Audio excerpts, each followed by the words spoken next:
Hypothetically, we're live right now. So, Oh, yeah. What do you I think didn't about say that? anything. I didn't say anything bad about anyone, did I? Oh, I mean, you did a few minutes ago, but not since then. Welcome, everybody that's watching here on YouTube land. This is of course my channel. I'm Fly Fox Pro. I guess that's what people call me. It's not really my name. It just sort of become my name. It used to be everybody knew my name on the internet, and now everybody like still calls me Fly Fox Pro, even though my name has been out there for a long time. So yeah. Anyways, welcome. This is the 200 subscriber giveaway show, and of course we have the wonderful, the amazing artist Eric Hawkins, and he's on camera. Very rare, yes. Yes, his handsome face is gracing us today. Eric, why are you on here? Why are you so special as to be on the 200 subscriber show? I've been watching this show for quite a while now, and I'm a creator myself, and I do a comic book called The Zombiful World of Oz. Zombiful World of Oz. That sounds awesome. That sounds like one of my favorite comics of the last year. Wonderful, good. I get that actually from a lot of people, but a lot of people say that. Yeah. Here's the thing about Zombiful World of Oz. Let's just hop right into the shilling. Sure. I mean, might as well be a Nasser stream here. So, Zombiful World of Oz legitimately is one of the few comic books that's like serialized that I actually look forward to the next issue coming out. Not only because once I back, I know I'm going to get it around that delivery date that it says on the stinking crowdfunding website, but also because it's actually interesting and I actually want to know what happens to the characters. Cool. So yeah, we're giving out shillings. We are giving away stuff. I don't know if it's going to be shillings. We'll have to wait and see what all these giveaways entail, but we counted them up, and this was even like grouping stuff together in bundles. We have 20 prizes. Ooh. That's what we have physically here to give away, and there's also bonus stuff that people have offered to give away that we're going to be giving away. That's awesome. Very cool. Will Gary be on this stream? Yes, Gary will be on this stream. Probably not till much later though. So. Hello, Mike. Welcome, Mike. No, I don't know. Is Mike even here? Mike would never go to my channel. I'm pretty sure about that. I have been on Mike's channel, though. Well, Mike will tell you how bad the storytelling is in this book. I know, right? The only person I think that can have worse storytelling that Mike hates even more than you is me. So I think we have all the worst artists on here. That's the theme of tonight's terrible art. We also have Lady Vixen, who has the dubious honor of holding up the prizes for us to see. So she will be in and out during the show, and she also has the other honor of wrangling the baby who took a very long nap. So he will be up late today. We've also been dealing with, I don't know how, but miraculously I sound fine right now. We've had a cold. The whole household has had a cold for the last week. Oh. And so, I don't know. It just miraculously cleared up like an hour ago for me. You still hear it a little bit. I still got that nasally. Yeah, was it cold or just the weather changing? Or is the weather even changing for you? It doesn't change, man. It's still like 90 degrees out. I mean, it changed in that it's not 100, but it's we had 80 degrees yesterday. I'm outside St. Louis on the Illinois side. We had 80 degrees yesterday, and it was 40 something today. So I guess we're finally down in the 80s, and then looks like next Monday is going to be 69 degrees. That is going to be crazy. But then it goes back up by the following Sunday to 87. So should be an interesting winter. Yes, don't let Mike see your character's anatomy, right? Especially. We get lots of critiques about that stuff. Yeah. It's good. There was like the reason why I finally decided to submit that sequential thing, I knew it'd get torn apart, was because I knew he would add. That's the kind of stuff you need to know. Like when you have been drawing comic books, like Mike, for 30 years, since the early 90s, you've been a professional comic book artist, drawing comics almost every month. You have a lot more experience in telling those stories than people like us who haven't done as much as that. Right. Of course, you have a lot more experience than me. It's not an old joke, just it's true. But even though there's stuff like that you don't know how to convey, right? Like it's easy to think like, oh, well, I just need to set up a shot of the character, and you can think of things like, oh, a close-up would look good here, or you show more. But sometimes you don't actually know how to draw the action happening. Right. And that was like one of the most important things Mike taught me as he destroyed my art, was basically like the rocks falling, right? The rocks falling on the character's hands. And I had them coming sort of where it looked like it was coming from the side, as opposed to coming down from up top. Yeah. And just like seeing how he conveyed that, it's like, oh, of course, that's how I should have been doing it all along.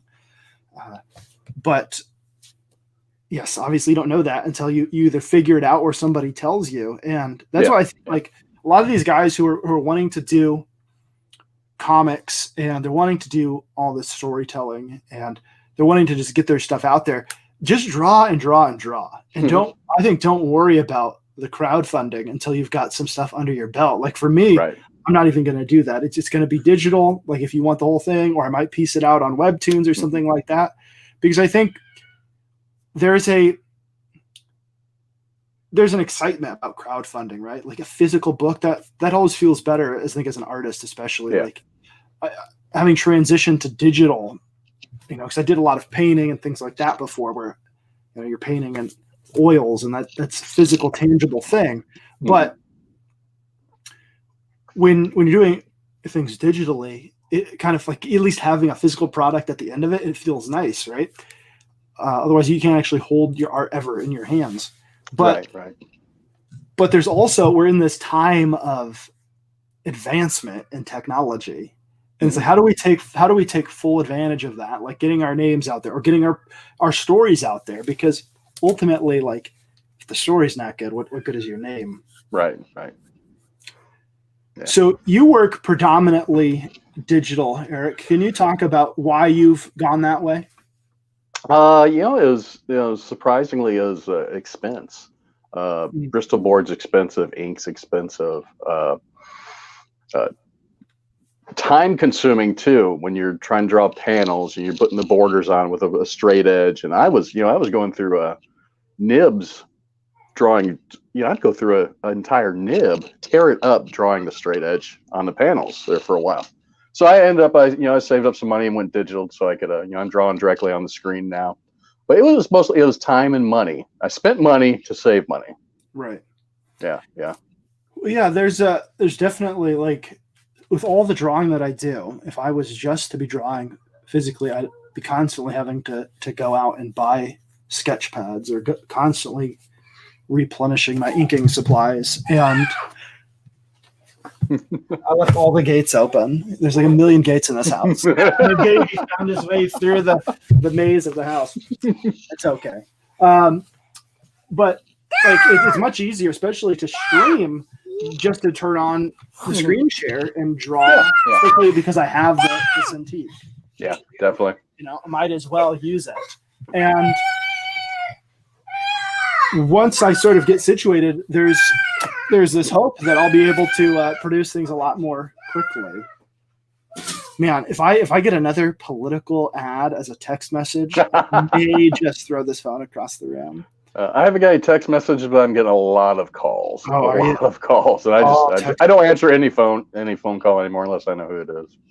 Yeah, like I'm in the position right now where I have to answer the phone because of work stuff, and so it's like it might be phone calls from people I need to answer, but I don't have their phone number in my phone, so I have to answer them all. And It's really unfortunate. Yes, Eric used to be the lieutenant commander on the Battlestar Galactica. That's true. He also has a drinking problem, and I did have a drinking problem there for a while. I'll admit that for about 2 years. Yeah. no. Have you seen that guy on the? You do look like the guy from Battlestar Galactica. I don't. I'm going to assume the new Battlestar Galactica. Yes, yeah, the new one. Yeah, there's a guy. I never watched it. Really? Yeah, there's a guy in there, and he has a drinking problem. So it's not Edward James Olmos, is it? No, that. Oh, okay. Leathery skin. I look like someone from Breaking Bad. I can't remember the character. He was a bald character. Yeah, a little bit. Yeah. So there's a guy that is an actor. He's like a British actor, a Scottish actor or something, and he sort of looks like me. He has the sort of same color red hair, though it's not quite like bright, flaming red hair, but the beard, you can definitely tell it's red. Wait, which hat are you wearing? Which hat? Oh, it's okay. Okay. It's good. I didn't want to offend you today. Packers lost last week. They'll bounce back. No big deal. Kind of looks a bit like Wilford Brimley, Skinny says. Oh, that's sad because I have diabetes as well. Wow. What's crazy is Wilford Brimley looked the same for like 30 years plus. Oh, he did. Yeah. Like he's always been old. Like I don't think I've ever seen a picture of him not old. When he did Cocoon, I think he was only in his mid-50s. Yeah. I think that's crazy. Yeah. That show's literally about old people dying. Yeah. So you won't get any older and you won't ever die. Yeah. If we all die when we're in our mid-50s, like I'm well on my way, I guess. I turned 40. Right after I turned 40, I became a grandfather. I needed bifocals and I became diabetic. Nice. Well, I mean, that's not nice, but yeah, seems appropriate. Like I got the gray hair going, like right here. You can see like that, a little bit of gray hair going. But and I mean, let's be honest, like it's thinning. So that's why I shaved mine. I haven't shaved in a week or so though, so you can see I do have the horseshoe going. But I'm only 49. I'm only 49, and I've got white hair. I've had white hair since I was in my mid 40s. Early 40s. Started turning gray in my 30s. Yeah, there's some people that they go gray early, and for me, it started in my late 20s. I started to get a few gray hairs. It's not too bad yet, but it's definitely over the past couple of years has started to fill in. Let's see what else are people saying here. People are congratulating me on hitting 200 subs. Yeah, let's push it. Is this more like Wilford Brimley now? There you go. Say diabetes. Diabetes. Jalapeno Milk says, I think Cocoon was overrated. I've never seen it, honestly. I just know what it is. Really? It's a good movie. I would recommend it. I would recommend it. Don't watch the second one, though, no. Don't watch the second one? No. Is that a Ron Howard directed thing? It was, yes. Yeah. So I was getting, for some reason, in my head, like Cocoon and Always with, from Spielberg. I think that's what it's called. Oh, Always with John Goodman, Richard Dreyfuss. Yeah. For some reason, I get those get confused in my mind. I don't know. They're both late 80s, early 90s ish, right? Well, they came out about the same time, probably. Yeah. All right. So we've got a lot of people here. Let's keep pushing it. I mean, let's get 25 people in here. Let's get 25 people. We've got 15. We want everybody to know about this. Share this show out. Yeah. We're going to be share it out here. Giveaways. We're going to be doing prizes. Arlene says she's young, only 51. True. That is young. I watched War Games last weekend. Was it last weekend? Yeah. And they said the one character, the doctor, they thought was dead. Oh, he must have been old. No, he was pretty old. He was 41. Oh yeah, that's really old. I was like, whoa. Yeah, I watched that movie not too long ago. It's okay. I think for me, it's it's not one of those. Because I didn't grow up watching it, obviously. Right. So it doesn't hold the same charm to me as some of those other 80s movies like Back to the Future or Indiana Jones or something that I grew up watching a ton of. Yeah. What's your go-to 80s movies, Eric? Oh, 80s movies. Poof. I haven't watched in a while, but I really enjoy Top Gun. Any of the Indiana Jones movies. Well, yeah, I like the third one probably the best because I love Sean Connery and stuff. Yeah. So yeah, Hunt for October, stuff like that. Yeah. Right, Hunt for Red October is a great movie, man. It's a great book too. It's definitely Clancy's best. Which, like, if you start out with that one and it's like a moderate size for people that haven't read it, it's like, it's a pretty decent size. But then like you get these, by the time of Sum of All Fears, like the book is like super thick, and you're like, this is a thriller, like epic, like it's longer than a fantasy book. But yeah, what about you, Lady Vixen? What's your go-to 80s movie? Putting me on the spot. I don't know. I haven't seen 80s movies, and she's muted. She doesn't know she's muted. You got muted, Lady Vixen. You're muted. I'm going to guess 16 Candles or Pretty in Pink. I've actually never seen either of those. Oh, wow. Roscoe brings up a great one, which is Karate Kid. Yeah, Karate Kid's a great one. Oh, I've enjoyed Cobra Kai quite a bit. Been years since I've seen Karate Kid, but I did like that. Thank you, son. Yeah, that's a great one. Let's see what else.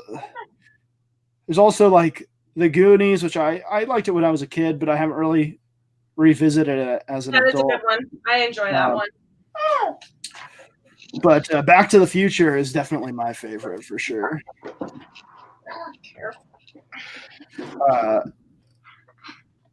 What about there's all these terribly great science fiction and fantasy movies of the 80s, like Legend and Dragon Slayer and Beastmaster would be my guilty pleasure.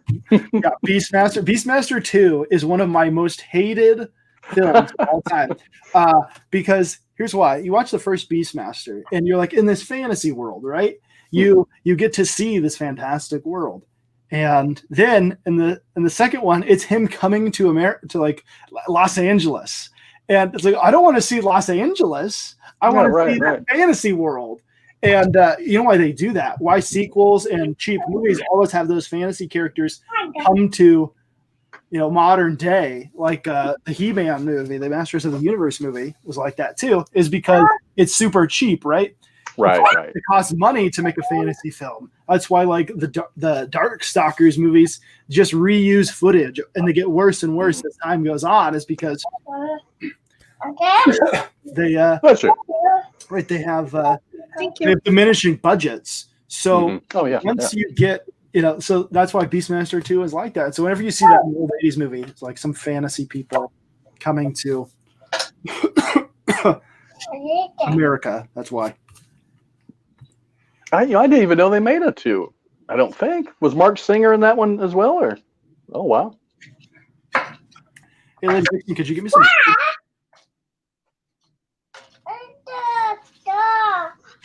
She may not have heard. Aliens was 80s, I think. Yeah. Mm-hmm. Yeah. The original Alien, which is my favorite, was in the late 70s. So, see, some people said Predator. Oh, that's a good one. Dune and The Abyss. Was The Abyss 80s? I've got it. You've got your favorite? I've got their later 80s, but it would be Princess Bride. Oh, yeah. There's a good one. Or Who Framed Roger Rabbit. Yep, those are. That's a good one. Yeah. Yeah. Roscoe threw out Flash Gordon, which I need to get that because I do really love that movie. The Flash Gordon. It's so cheesy, but you gotta love it. Yeah. Purpose. It's so. It's a perfect embodiment of that style in the 80s, like mashed up. Mm-hmm. And so what's this? Indian in the Cupboard. That's the 90s. I remember when that came out. Let's see. Jalapeno Milk wants to know if you would transition from the oil industry. No, we need oil industry and we need fracking. What about coal? Coal is essential for electric cars. Boom. Coal runs our plants. There you go. Jalapeno Milk. I will not stop fracking. There you go. I think you've won a lot of votes there. Woo! Jalapeno Milk says his favorite 80s movies is now Pleasantville. I don't think that's from the 80s. That's from the 2000s. Have you ever seen that, Eric? I don't think I ever did see that. No. Didn't they do a remake of it? You're gonna make me look it up here. Oh, Pleasantville? There's only one Pleasantville. It's got Tobey Maguire in it. It's not from the 80s. Jalapeno Milk's just trolling. 1998. There you go. Late 90s, early 2000s. Is that what I said? P Money, Indiana Jones, Last Crusade, his favorite of the three. Yeah, the first one and the third one are the best. Temple of Doom is okay. Especially, like, I used to not like Temple of Doom. I used to be like, oh, it's not a good movie. There was things to like about it. But then they made Crystal Skull, and it was like, then the bar was so much lower, and that it just rose, you know? Yeah, there was several of us out of town working, and that when that came out, so we all went to the theater to see it because we're all excited to see a new Indiana Jones movie, and we just all came out going, what was that? Oh, man, I was so excited. Like, I remember there was a poll online on some movie website or something I used to go to, and it's like, oh, which movie are you most excited for? And it was like Batman, Iron Man. Yeah, it was Batman. There was a Dark Knight, Iron Man, and Crystal Skull were all supposed to come out in 2008. And I was like, Indiana Jones, man. I'm a huge Indiana Jones guy. And I was most excited for that. And then I saw it in the theater. I got out of boot camp, actually. And I was excited. I was like, I'm going to go see a movie. Yeah. I went to go see that. So obviously super disappointing. Yeah. Looking forward. That was like my one reason I wanted to get out of boot camp was to go see Indiana Jones. It was your reward for getting out. And, what a reward it was. Felt like I was back in it. Let's see. A troll could be a backer. I'm not sure. I don't know what that's about. Let's see. 80s Eddie Murphy. What did I miss? Beverly Hills Cop. Beverly Hills Cop is okay. I like the song from Beverly Hills Cop 3. It's like do do do do do do do do do do do do do, right? Axel Foley, or was that his? Yeah, Axel Foley was a character name. And I think the song is called like it's called Axel's Theme or something. I was trying to remember who the artist was that did that. I used to know because back in the 80s they actually played that on the radio constantly with the rock stations and the pop stations. Well, that was what was cool about that time period. And I think it's pretty much gone now, but like you would still get instrumental thing that made the chart. You don't need that. You would still get those instrumental things, and it really. That's wrong, GT. That's not the name of the song. But you would get those. There's like the Chuck Mangione. That was a big hit. And you have Kenny G. Mm-hmm. You get these random things. Actually, I'll tell you what. Kenny G puts on a heck of a concert. I bet. I actually went to one once just trying to impress a girl. And I was really impressed. Yeah, that was the best part of the day. It was Kenny G, actually. It was. It actually was. It was. Yeah, it's kind of funny. Like sometimes it's those guys that you wouldn't think put on like a great show. Mm-hmm. They're the ones that have the best shows, and I can imagine he goes pretty hard. What's that? There's also like the what's that song with the saxophone? It's the Axel F is the name of the song. Jalapeno. Oh, okay. It's what's his face? What's the guy on the radio that talks about money? Dave Ramsey. Dave Ramsey uses it as his theme. I'm not sure. The saxophone song. Yeah. Yeah. Baker Street or something like that. I can't remember. Anyways, it doesn't matter. Yeah. Nowadays, there are no instruments. No one's playing instruments. That's true. For there to be instrumental music. What? Oh yeah, you playing instrument. Why don't you play an instrument then? Yeah. Raggy? Maybe later. Yeah. All right. So we've talked about 80s songs. What was your favorite band in the 1980s? Oh, band? Band's okay. I'll give you three. The band's a toss-up, and you're probably gonna laugh at me about one of them. So I'll give you the one probably won't laugh. The Eagles is one of my favorite bands. Then comes Chicago, and then my favorite artist is actually Billy Joel. Yeah, I love Billy Joel. We've got some of his records that I've gotten over the years back behind me. Yeah. Anytime he comes to St. Louis, I've tried to see him since 1992. Or so I've seen him like 7 times. My favorite story about Billy Joel has told is basically Elton John came to him one time. He said, Billy, why don't you write new songs? Like, you used to write such great songs. And Billy Joel's response was like, Elton, why do you still write songs? You used to write such great songs. Like, basically, nobody wants to hear that stuff, man. Like, just play your classics. That's what people want to hear. Yeah, but my favorite's 80s stuff. It's hard to pick. Yeah, I think the 80s was a really great era for music. I mean, a lot of people don't like it, but I think it was really good. Right, yeah. There's a lot of things that sort of pushed music forward. We need to think about that, but most of your bands that got big in the 90s and changed music started in the 80s. Metallica started in the early 80s. You know, Hot Chili Peppers. You have even Guns N' Roses. Right? You have even Nirvana and stuff like that was started in the 80s. And we don't think about that transition as happening then. But that's like usually when you start to see that stuff happen is like 5 to 10 years before it gets big, at least back then. Mm-hmm. Yeah, and definitely just recently with Eddie Van Halen dying, that one, a celebrity dying has never really affected me too much. That one kind of hit home because when I was in high school, I graduated 89, so the late 80s I was in high school. Everybody was drawing the Van Halen logo on their folders, carving them into desks and all that one. That one just kind of hit home. I was like, oh, that's part of my youth that just died. Yeah. It's definitely one of those ones where I think it's finally for a certain age group. Like I'm like right at the tail end of that. Those guys that we grew up hearing about or like listening to are starting to die, and it's not just from the overdoses or the suicide stuff. Yeah. Like a Chris Cornell or something like that, or Chester Bennington. Yeah, it's like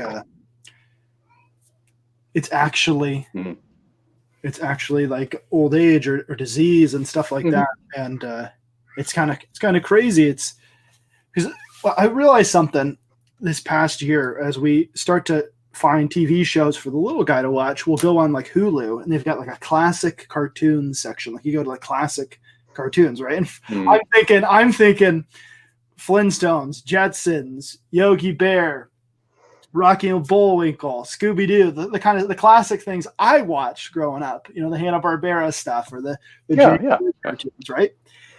And I go on there and it's Animaniacs and Tiny Toons and Pinky and the Brain, and I'm like, wait, no, that's from when I was a kid. And I think like, wait a second, we're 30 years removed from those shows, which is what we were when I was watching those. Right. It was 30, 40 years ago. And so it's like, yeah, like that time really has gone by. And I think we don't realize that all the time because everything transitions so fast now with the internet. We're constantly consuming that we're not realizing how fast time is really moving. And it's things are really like flavor of the month type of things, and so it'll be interesting to see in a few years what's lasting and what's not. Well, all the stuff I listened to in high school, they played on the classic rock station now. Yeah, it's a little trippy. Well, it's like there's like the alt rock station, right? That's what I grew up listening to in the late 90s, early 2000s. Like, and you were listening to stuff from the 80s basically till that point, late 80s to that point on that station. So that's what I grew up listening to. And then now you go on there and I'm like, this is just electronic. Like there's nothing, there's no instruments being actually played here.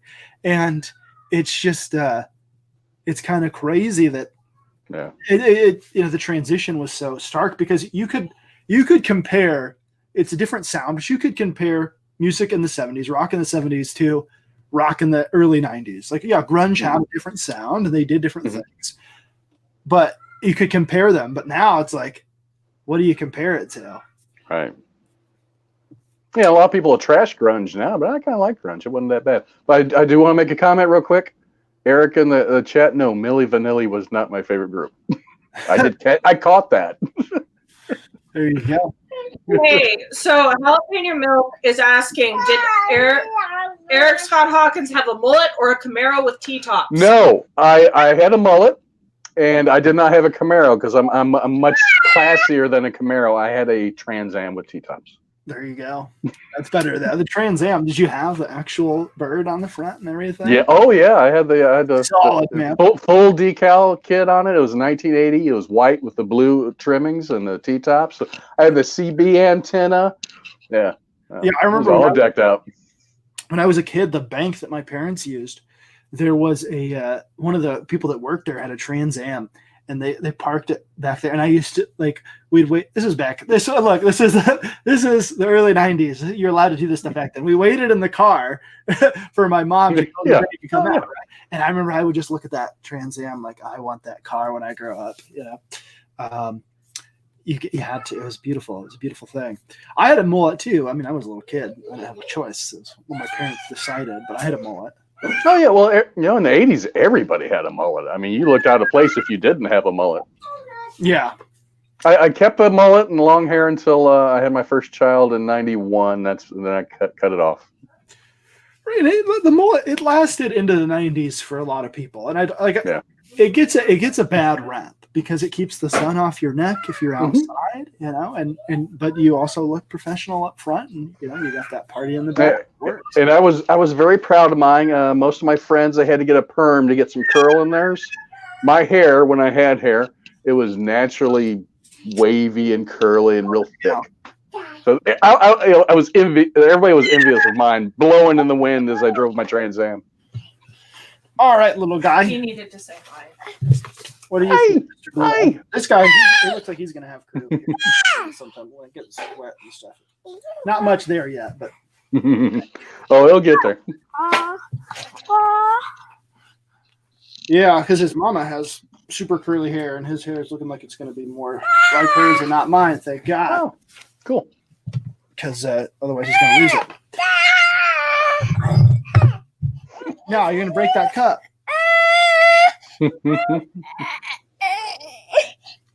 Hey, what do you say? Can you say please? Yeah. So he knows some sign language, so we try to make him. Oh, cool.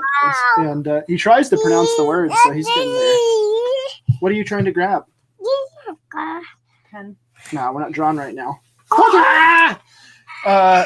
DJ Jazzy Jeff and the Fresh Prince of Bel-Air. What are your thoughts on them? Well, I love the show, and when they were a group, I liked them. I mean, those mid-early rap, and I like early '80s rap and late '80s rap. I do like, and trickling over into the '90s, new stuff I can't listen to. Right. Well, my parents just didn't understand those two guys, so. No, that was a huge. That was a good dad joke. Yeah, it was pretty solid. Got to represent. I didn't listen to much DJ Jazzy Jeff or the Fresh Prince, to be honest with you. Obviously, I heard those big ones, but I couldn't tell you anything past the big hits. Other than what they played on the radio, I probably don't know too much of it. I never bought one of their albums. I think I bought, and I say albums. Yeah, I was buying albums and tapes at that time.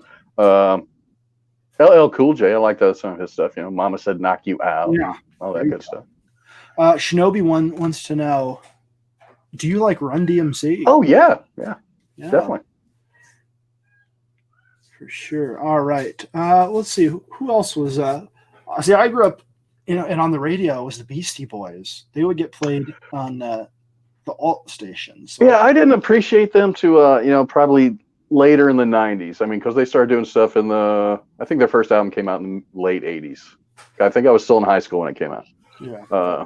But yeah, I got a greater appreciation for their music later on. I do like it now more than I did then. Yeah. So And I like Kid Rock. I like some Eminem.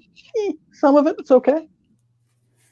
yeah, Eminem. That was more my high school, middle school. Mhm. Yeah, definitely. So I remember those coming out and Slim Shady and Eminem songs. Yeah, that was a big deal. It was a big deal for my generation. Was Eminem.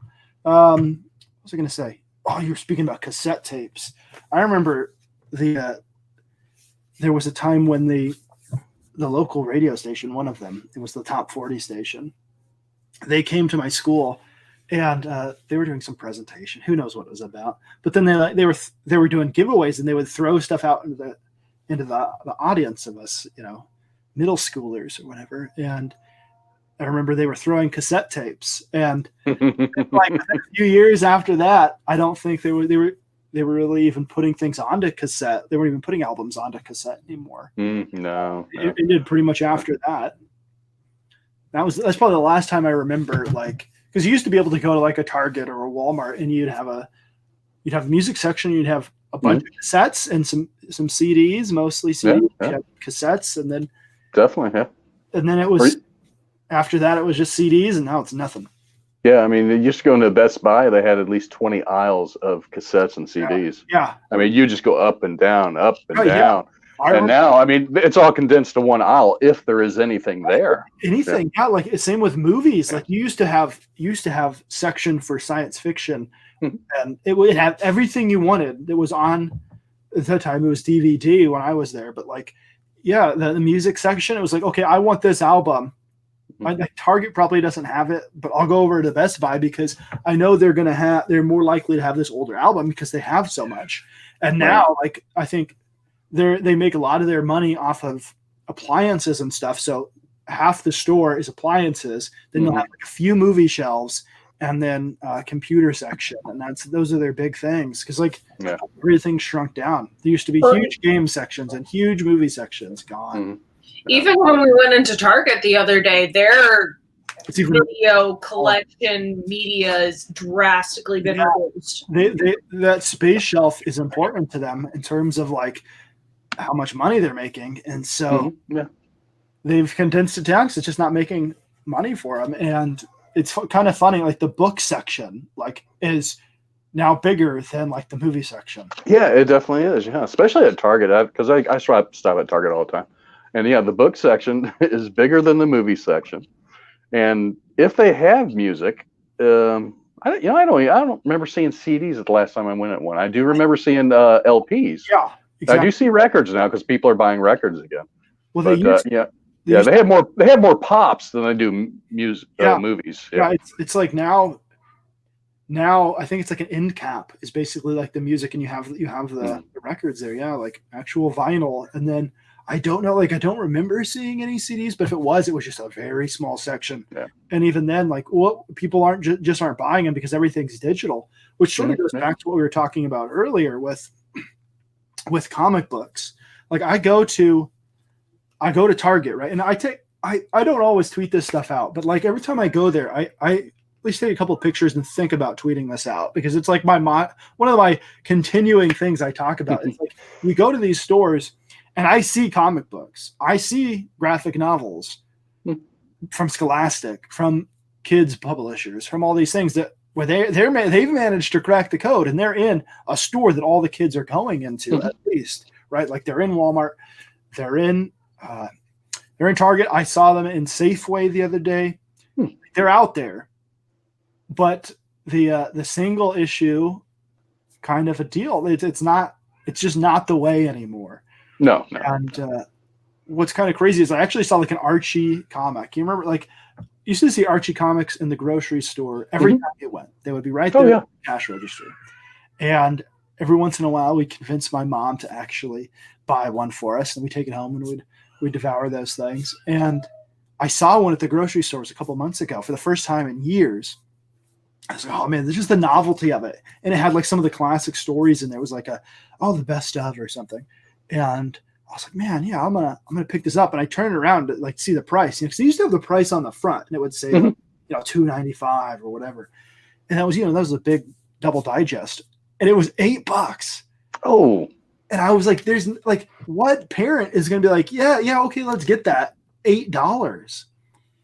And then just a few days ago, I went to go pick up milk for an errand for Lady Vixen, and they had I walked by the book section just to see if they had anything like that, the magazines and everything, and they had some Scholastic graphic novels, and I looked at those. And these are well bound. These are a full story. This isn't just like a digest of classic Archie stories. This is like an actual graphic novel. And I turned around and see what's the price on this. $8.95. It's the same price as that Archie comic. It might have even been less. I think it was like $7.95. And I was like, this is why those old companies are failing. It's not necessarily just because they're telling bad stories. It's because they don't even know how to market themselves. Like they don't know how to build an audience. Yeah, I think it's more than everybody says it's because of bad stories and bad art. It's they've priced themselves out of a market they need, which is children. Right. Yeah. And they're in specialty shops now. They're not. My first comic I bought at a gas station. Right. Well, that's the thing. Yeah. Go on. You sound like you had something important. Oh, you just can't find them anymore like you used to. I mean, in grocery store, drug stores, gas stations. There's a spinner rack every store I went into. We go on vacation, stop at a gas station. There's a spinner rack. I can pick up some comics right there for 50, 60 cents. Yeah. I mean, like, they got up to about $1 when I started driving myself, I guess. But other than that, they were affordable. Right. Now, I mean, they're priced out. Of kids can't just pick them up. Yeah. No, of course not. And here's the thing: like, I was the last, like when I was little, like that was the last period where they were like you could get them in those places. Mm-hmm. And then after that, it went to the specialty shops. And at the time, that wasn't as big a deal because they were making a lot of money. They were all over. They were in good areas. But as time went on, after that whole crash in the early mid 90s. After that happened, all of those stores, they then had to be in areas where they could afford the leases on buildings. They could afford the money, to actually have a shop, which puts them in areas that people that have that kind of discretionary income aren't likely to go. They're not just driving by and be like, hey, let me stop in that store to get a comic book. It has to be a destination. And so I think like the specialty shop did so much damage because it got rid of that new audience. And it did. It did a lot of good in terms of like getting new different comic books out there, but I think that would have happened anyways. Well, you need to have the kid audience to keep the adult audience. I mean, the kids grew up collecting comics, and typically, they keep collecting as they get older. They might trail off. I mean, I stopped collecting in 2010. But that's only because I lost my job at the time, and everything else was more important than comics at that time. So I just dropped off. And now I just pick them up occasionally. I collected for years, and it started out because I did when I was a kid. Right. Yeah, and I think that's like sort of my generation was the first generation where we couldn't really do that. We couldn't go and pick up every Marvel. Like if we had. Say we saved our lunch money or something, it didn't matter because you couldn't. That was nothing. Like you save your whole lunch money for the whole week, and you can go and get like one issue of that. Like at that point, but the hey Gary, if you were able to come in, I sent you the link on Discord. But basically, at that point, like I couldn't. My parents weren't going to shell out all that money, I wouldn't have even known how to ask to go to the comic book shop. Like, I didn't know where one is. I don't think my parents knew where one is. I remember going to the baseball card shop, and they might have had comic books in there, but I was more interested in baseball and football and basketball cards.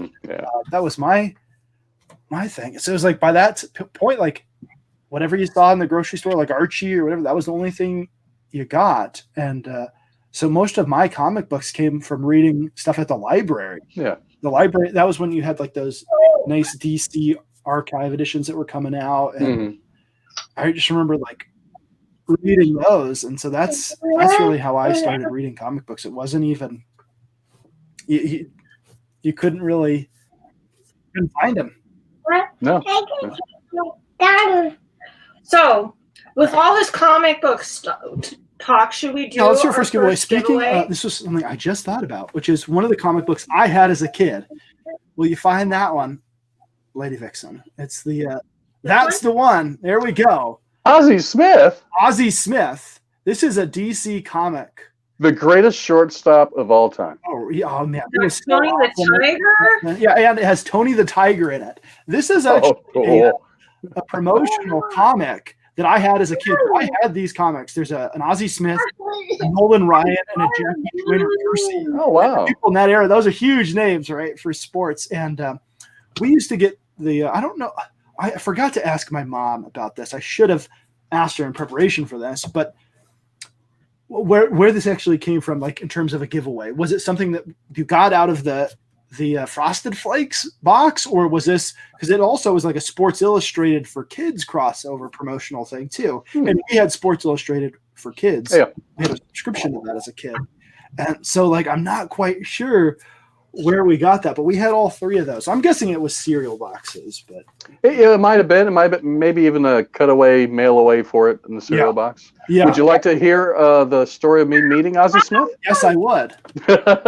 So, I live in outside St. Louis. I've lived here since '73. I was born in Detroit. We moved down here, but the company I work for is an appliance parts distributor, and so we buy all the appliance parts and supply them to the guys that fix them. So Electrolux or Frigidaire, whichever you want to call them, they were based in Augusta, Georgia, where the Masters are every year. Mhm. They fly people down there. Well, they fly my president down and the vice president, and they asked me to come down with them. So we go down, we watch one round of the Masters, and the next day we go over to to Electrolux's country club they're a member of. So we're out there. I have a caddy. I've never had a caddy before, and apparently you tip a caddy like $100. I was like, ew. I'm glad everything was paid for. But we stop on the 9th hole. There's a little snack bar there. Ozzie Smith is sitting at the table behind me with Brett someone who was there was three guys. They were all baseball players. It was Ozzie Smith and someone else, and I was so afraid to talk to him because he was out playing golf, and I didn't want to bother him while he was eating his hot dog. But it was kind of cool him just sitting eating a hot dog right behind me on a golf course. That's cool. Yeah, like man, Ozzie Smith was so big, man. Like the legend of Ozzie Smith. So P Money has some fake news here. He says the greatest shortstop of all time is Cal Ripken Jr. Cal Ripken was a great shortstop in terms of longevity. I don't think you could compare the athleticism of Ozzie Smith to Cal Ripken as good as he was. I never saw Cal Ripken doing any backflips across the field. Right. But yes, so my mother, who is watching the show, has actually texted in, and they're awesome and smart, and they don't have social media accounts, so they can actually comment on the YouTube. But she says she got it with box tops. Cereal box tops. You have to send away for it. So thank you, Mom, for telling us that. Now, your story reminds me of a story involving my parents. They were at Disneyland in the 80s, and this was before they had children. They went by themselves, and the peaceful years. Yes, they were eating at a restaurant there, and they saw Buddy Ebsen and Fess Parker there. Oh, yeah. So that's a better story. I'd rather meet them actually. Yeah. And what's crazy is like we had these pictures of them growing up in the family album. So I'd be like, oh man, that's Jed Clampett.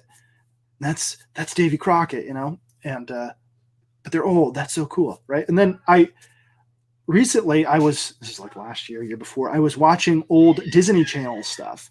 So basically when the Disney Channel was a premium channel that you had to pay extra money for, you had a lot more cool content, including like documentaries and stuff. Interviews with a lot of those old people were still alive at that. And it was an interview with Buddy Ebsen and Fess Parker. And I realized they were wearing the stuff that my parents had taken the picture of, the same stuff. And that was the day that they recorded that documentary. That is cool. On that day, and I thought that's cool. Like, nobody else would ever recognize that. I was like, that is awesome. It's like to be reminded of that. So, like, I watched a documentary about. It was about Galaxy Quest. You seen Galaxy Quest? Yes, I got to see a sneak peek of that. I had no idea what it was about, and my Oh. comic shop had like a preview passes to go see it. Like, okay, yeah, we'll go see it. That's cool. Yeah, so it was there's a documentary, and I think it's on Amazon Prime. It's about Galaxy Quest, which is it's kind of crazy to think that movie is now a cult movie because I remember seeing it when it came out. But I was watching this documentary, and suddenly, like, I was like, "Oh, that's the park I grew up playing in as a kid." Like that interviewed, which I thought was cool. All right, so we're gonna do that giveaway. Here's how we're gonna do it. People in the chat who want to win. Sorry, people that have no YouTube accounts, you can't win, and you're ineligible anyways. Parents of mine that are watching. But here's what I want you to do. You're going to put a number in the chat, and then I'm going to do a random number generator. Ooh. And whatever it picks, that's the winner. And then Lady Vixen's going to keep track of who's won, because in the next prize, you're not eligible for the next prize until hopefully most of the people that are entering get a prize. And then if we have enough, then you can go for the second one. But this is going to be the first giveaway. Show that again. All right, so we have.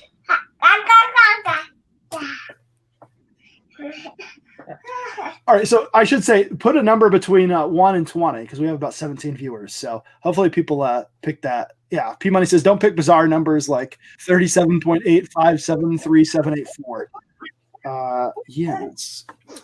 So this is a DC comic. I don't know who drew it. I looked through it and it doesn't actually have the creative team, which is interesting. But it'd be interesting. It's really good cartooning, and it is solid. So I think people will enjoy it. It's not like it's the greatest piece of art that ever existed. But Gary's picked all the numbers. Gary he's declared himself. Yes, doesn't win it. So my mom worried. She sends me a frowny, angry face and says, "Did you ask my permission to give that away?" This is actually not the original from when we were a kid. This is an extra. The baby. There we go. So this is not. Don't worry, Mom. This is not the original. The little guy, he's declaring.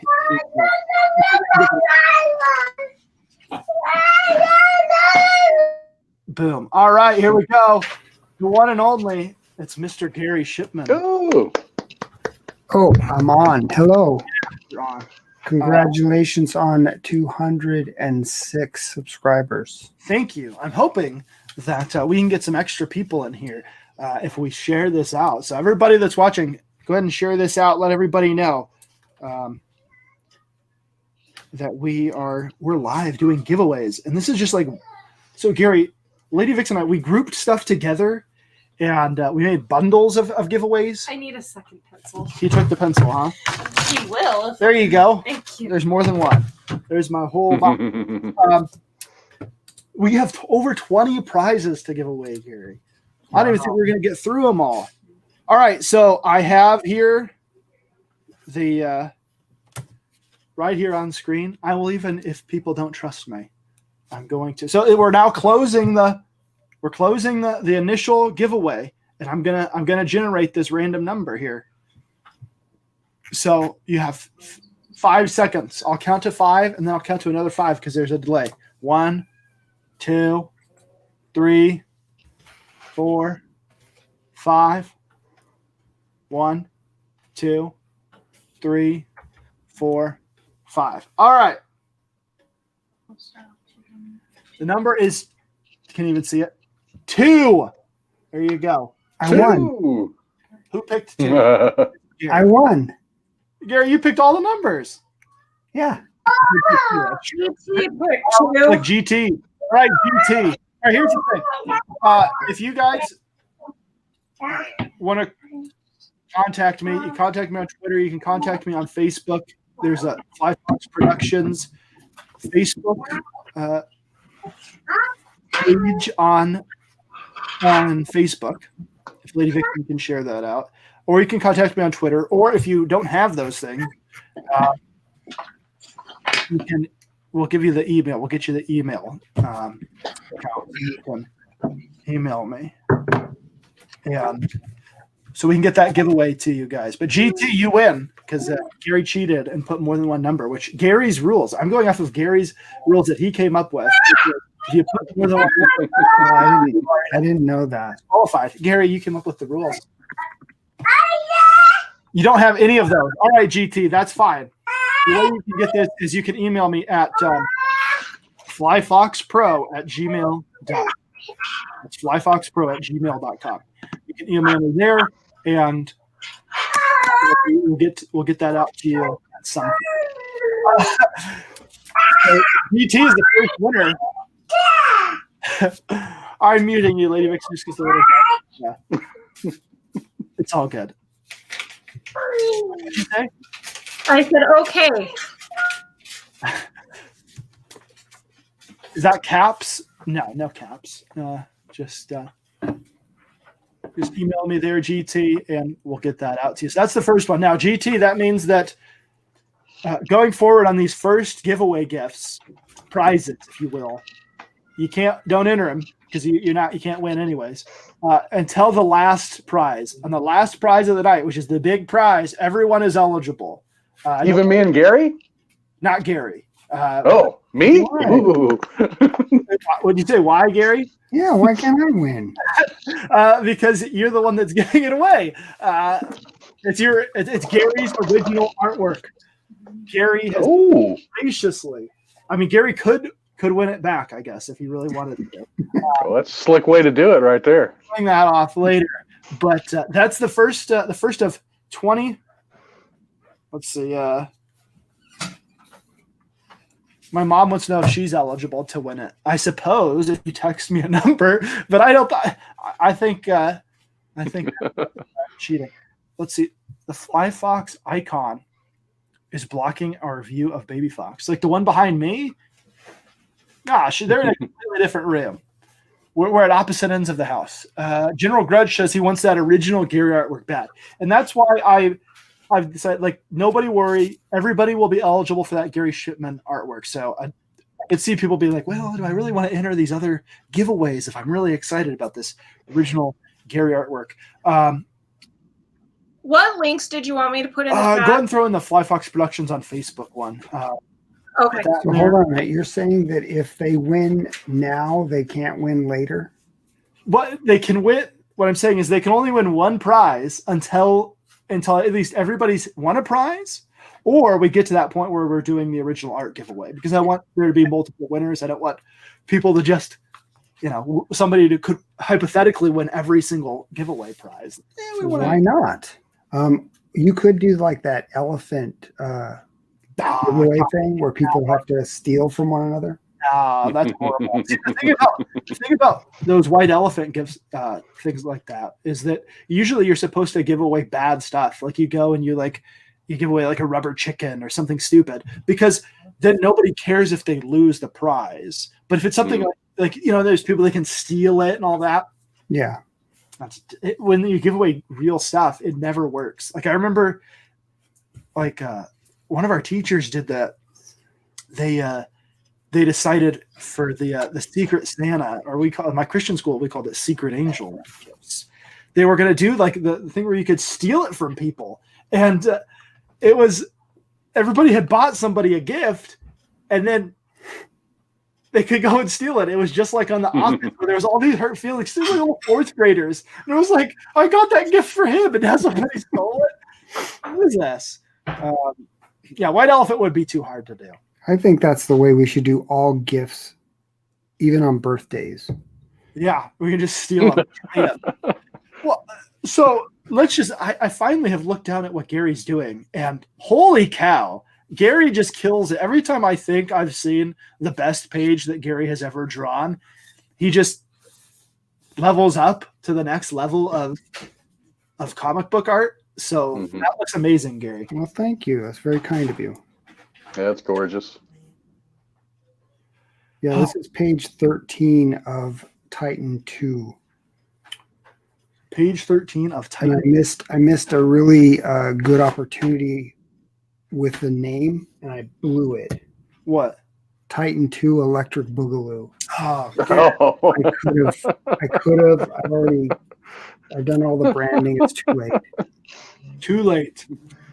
Let's see. Okay, so also when you guys contact me about a prize, put in the prize and be honest here, because I can always go back and watch this to check.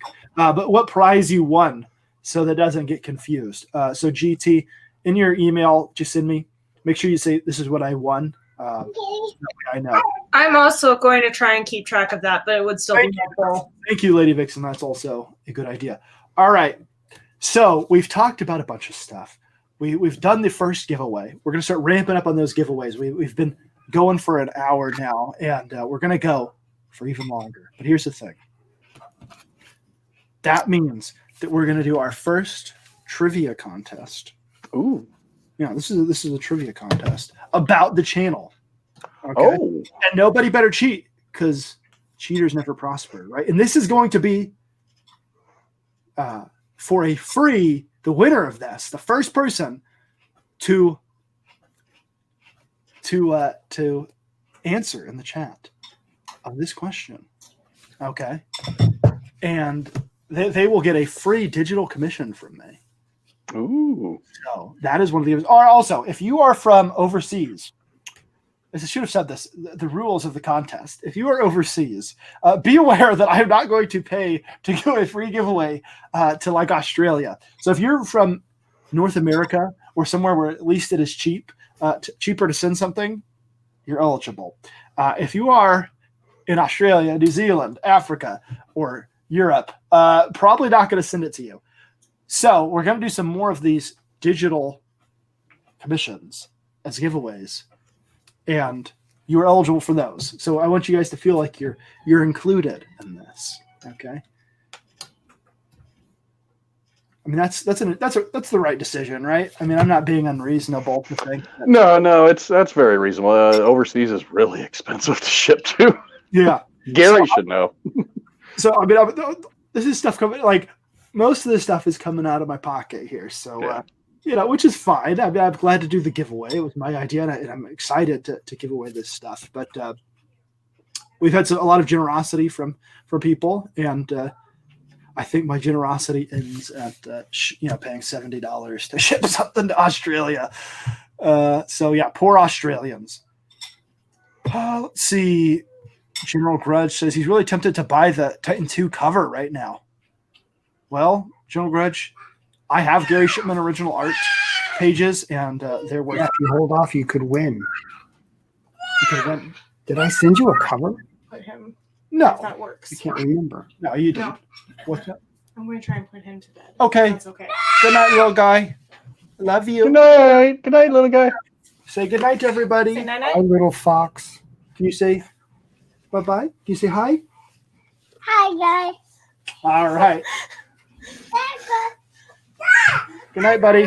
All right. So here's the first question. There are 2 movie reviews here on the channel where I play a character who loves terrible movies. The first person to put, without looking it up if you can, first try to. This is really the true fans here on the channel. At least I hope people know I was playing a character. What are those 2 movies?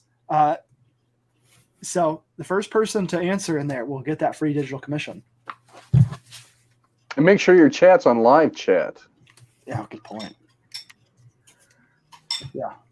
So I'm going to go off of the live chat that I have here on my phone. So are they supposed to name the character you were playing, or are they No, supposed the movies, the two movies that to name the movies? yeah. So there's these 2 movie reviews where a guy really loves these movies that are terrible. They're terrible movies. But General Grudge says, crap, I just watch his live stuff. Terrible. I mean, I guess you'll have to go look. This was quite recently, wasn't it? No, this is a while ago. Oh, I share them out every once in a while. I share it out on Twitter, so that's probably what, if you saw Oh, no. I saw one about a movie you really liked recently. Yeah. it. Okay. Yeah, hopefully I'll be doing some more of these. I actually was planning and preparing to do a so you guys get, obviously, these are older videos, so these aren't something that people have just been watching for the past few months or so, a year. Will be able to know. So you can go back. All right, I'm now giving permission to go back through and start looking for those videos and see if you can find them. But I was actually going to do a new one of these. So one of the reasons why we're talking about these two videos is because we're going to be doing more of these kinds of videos. They're more comical and hopefully better. Yeah, but I didn't make fun of Kidnapped Roscoe. I didn't make fun of my favorite movie of all time.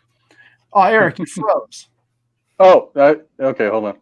Am I still froze? No. Okay. I was texting my wife back. She's at her cousin's, and they're going to spend the night. I said, hey, I'm on a show. I love you. Leave me alone. All right, so that free digital commission is right out there. So one of the movies was actually suggested. This one was suggested by Skinny, which if you guys don't know, Matthew Vealey has a comic, Otis Stein, on the old Indiegogo right now, and Only a few days left, right? yeah, I think it's about to wrap up. But here's the deal: I actually have original art sitting right next to me from the bonus comic that goes with it. Sweet. Page. That's not the best page. I gave the answer Did you? in the chat to the movie question. Electric Boogaloo. Gary got it. He wants the digital commission. What are you going to commission, Gary? Could you draw Titan in Electric Boogaloo? In Electric Boogaloo? I will do that. All right. So if you guys want the real digital commission, Gary can have whatever he wants in terms of digital commission. I will draw that. I don't know what I did with the good page. I don't know where they got put. They got put somewhere. I was going to show them. I guess you guys will just have to wait. We might also do some interesting giveaways here. P Money. See, Mark Antony said the first movie. He said one of the movies. And P Money got them both. So he said both of them, I think. And then Mark Antony said Kidnapped and Smoking Aces. See, no, it was not Kidnapped and Smoking Aces. So I think I'm going to have to give it to P Money. But Mark Antony has a half a point towards a free digital commission. So congratulations. Here's another giveaway that we will do. I never saw The Island, but I did see Smoking Aces, and I only saw it once. Oh, it's so bad. It's so I when I saw it, I was all excited to watch it. It seemed like, that time period. I'd watched like Lucky Number 11, I think, was one that I enjoyed. And there was all these like a movie with a twist kind of things that was going on at the time. Yeah. And I watched Smoking Aces, and it was just so bad. But The Island I actually like. I was going to say, is The Island the one with, is that Jude Law? It has Ewan McGregor. Oh, Ewan McGregor, and who's the girl? Scarlett Johansson. I thought that was pretty good. Yeah, I like The Island. It's one of I've never seen it. movies. So Michael Bay has not made some of the greatest movies. None of Michael Bay's.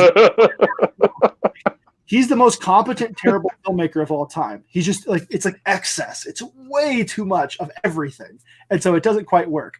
But he's made a couple ones that are actually really good, which is The Rock and The Island. I think are his two best movies. But you can still make fun of even his best movies.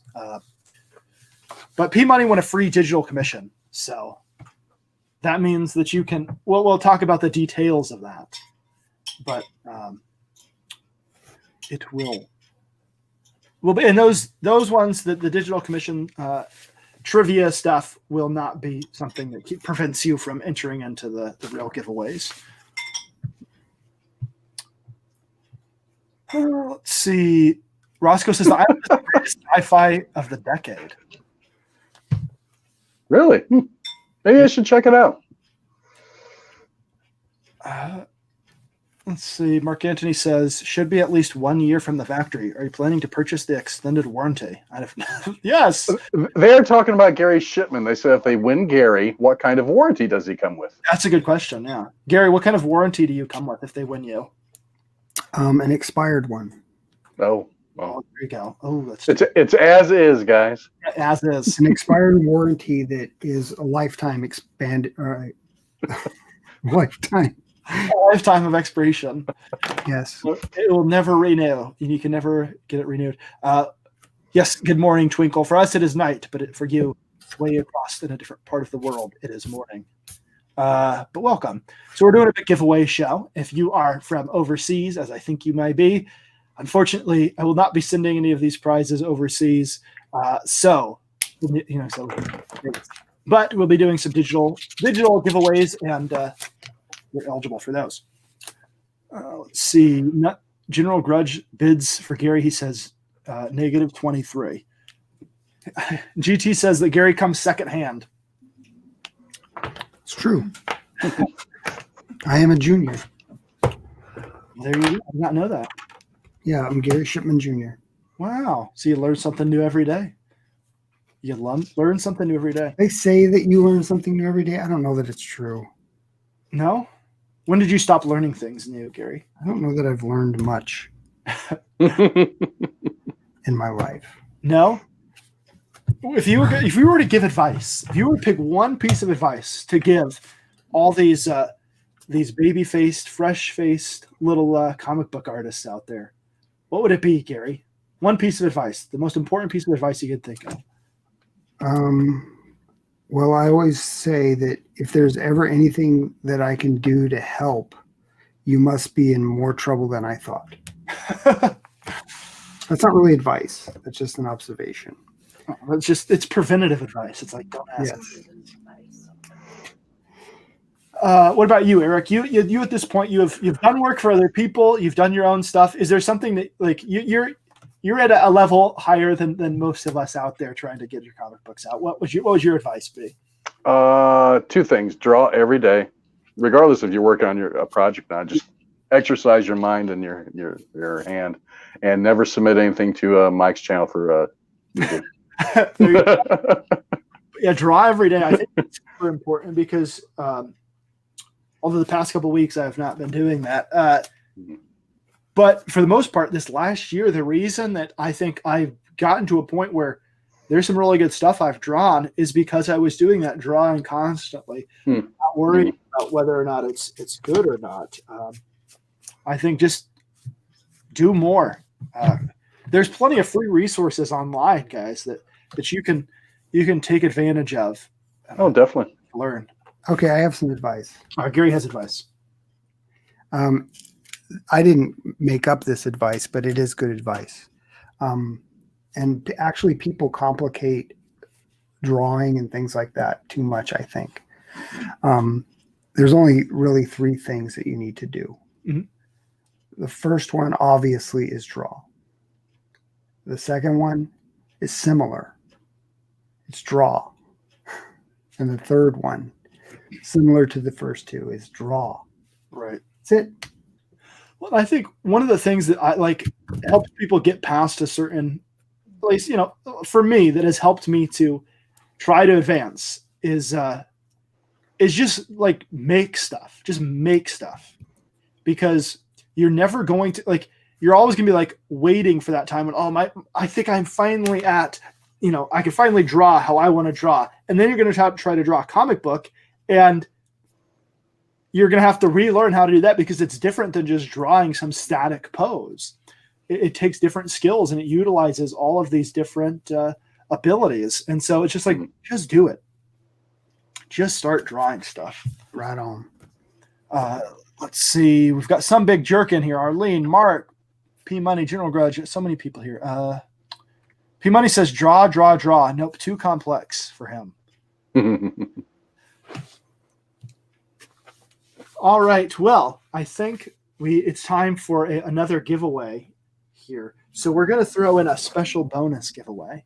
Lady Vixen is putting the baby to sleep. What we've got here is actually something pretty interesting. So the first comic book page I drew on actual Bristol board, I went and I made a couple of copies of it, the pencils at the Kinko's, or whatever they call the Kinko's now. It's not Kinko's. And to practice some inking. then the idea is that Lady Vixen is actually going to color these with colored pencils. So you can win an actual hand-inked page Cool. of what I've drawn here. And this was like last year, and I think I've leveled up from this point quite a bit. But there's some cool stuff going on here, and Lady Vixen's actually going to color that with colored pencils. So that might be one that gets shipped out later, guys. But that's a prize that we're going to be doing right now, which is actually original art from me as far as inks over printed out pencils and colors from Lady Vixen. It's one of a kind. So that's the next giveaway. 1 to, let's say 25 here, because we've got 20 viewers in here now and more people might pop in. Pick a number 1 to 25, and we will do that random number generator as well. All right. No, you didn't quit today, Jalapeno. You better not have. He's going to start again tomorrow, though, he said. Yeah. Okay. Well, that's good. Yeah. One of the things that, like, so I've for a long time been somebody that dabbled in this, dabbled in that, went back to this, and just like been generally creative. I've painted, I've written, novels, and I've written short stories and nonfiction, and I've worked in video production, and I've, did all this crazy stuff. I've written screenplays. Obviously, none of them will ever get made into movies, but I wrote them nonetheless. Well, the thing I've learned is that you should just, for me at least, because I'm not successful at any of those things, except for when I worked for somebody else doing video production, is that you should enjoy the process of it. If you're not enjoying yourself doing the drawing or writing or these different things, then you have to ask yourself, is it worth it? Because you could be spending could be spending your time doing something else. So try to enjoy that process as much as possible, because you don't want to wake up halfway through a comic book that you've drawn and just be like, I've wasted all my time. But if you enjoyed it, you at least enjoy doing it, then you have that to. I'll be right back. I'm going to let my dogs out because they're barking. All right. So we've got some numbers here.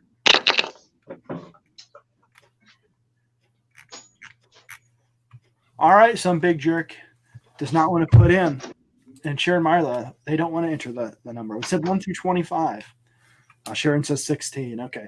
I think some big jerk should win, because that's, I think, the highest number. Oh, no, Sharon. Sharon has like 1,116. Okay, Sharon wins. Yeah. Oh, wait, Lady Vixen did 1 through 25. She got all of them. Oh, man. So she wins automatically. Titan 2, Gary, that's launched, isn't it? Titan 2 Electric Boogaloo is not launched, but Titan 2 How the Mighty Have Fallen has launched on Indiegogo. If you were looking for Titan 2 Electric Boogaloo, I'm sorry, that one's... Maybe that could be a little bonus comic, Gary. Maybe it's a parody. Yeah, so if you guys, I cannot recommend Gary's work enough. Well, that's rude. You cannot recommend my work? Enough. Wow. I cannot recommend it enough. I love Gary Shipman's comic books. So I was telling Eric this before the show happened. And if our other 2 guests who have been invited decide to show up, you will see the 4 people responsible for some of my favorite comics this year. I didn't invite everybody. Hold on. Are you saying that John Byrne is going to be here, and Frank Miller? Yes, indeed. And Chris Claremont? Yeah. No, they had to come out in the last few years here, Gary. Jack Kirby? These are my favorite comics that I got this year that were new. Oh, this year. Okay. Yeah. This year. And so from that, you can realize that one of those books was from Mr. Gary Shipman. The other was from Eric Hawkins. I didn't. Yeah, well, we'll see. We'll see, General Grudge. We'll see if Matt Krotz is on the show. I guess you'll find out. Well, I don't think Michael Oxmall actually made a comic. I actually don't know who you're having on. So yeah, I'm kind of on the edge of my seat. So that's if they show up. I sent them the Twitter things, and they had originally said they'd be on, but so far no showing up. So we may never find out. So Titan, Gary, was a hugely amazing comic. I really enjoyed it. Well, thank you.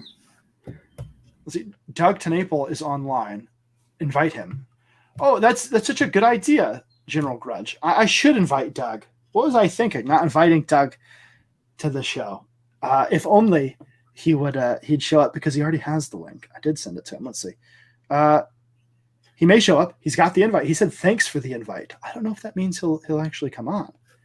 Oh no! And our other guy got back to me as well, and he sends a crying face and apologizes. He forgot it was tonight. So the other guy, you'll never know who it was. You'll never know.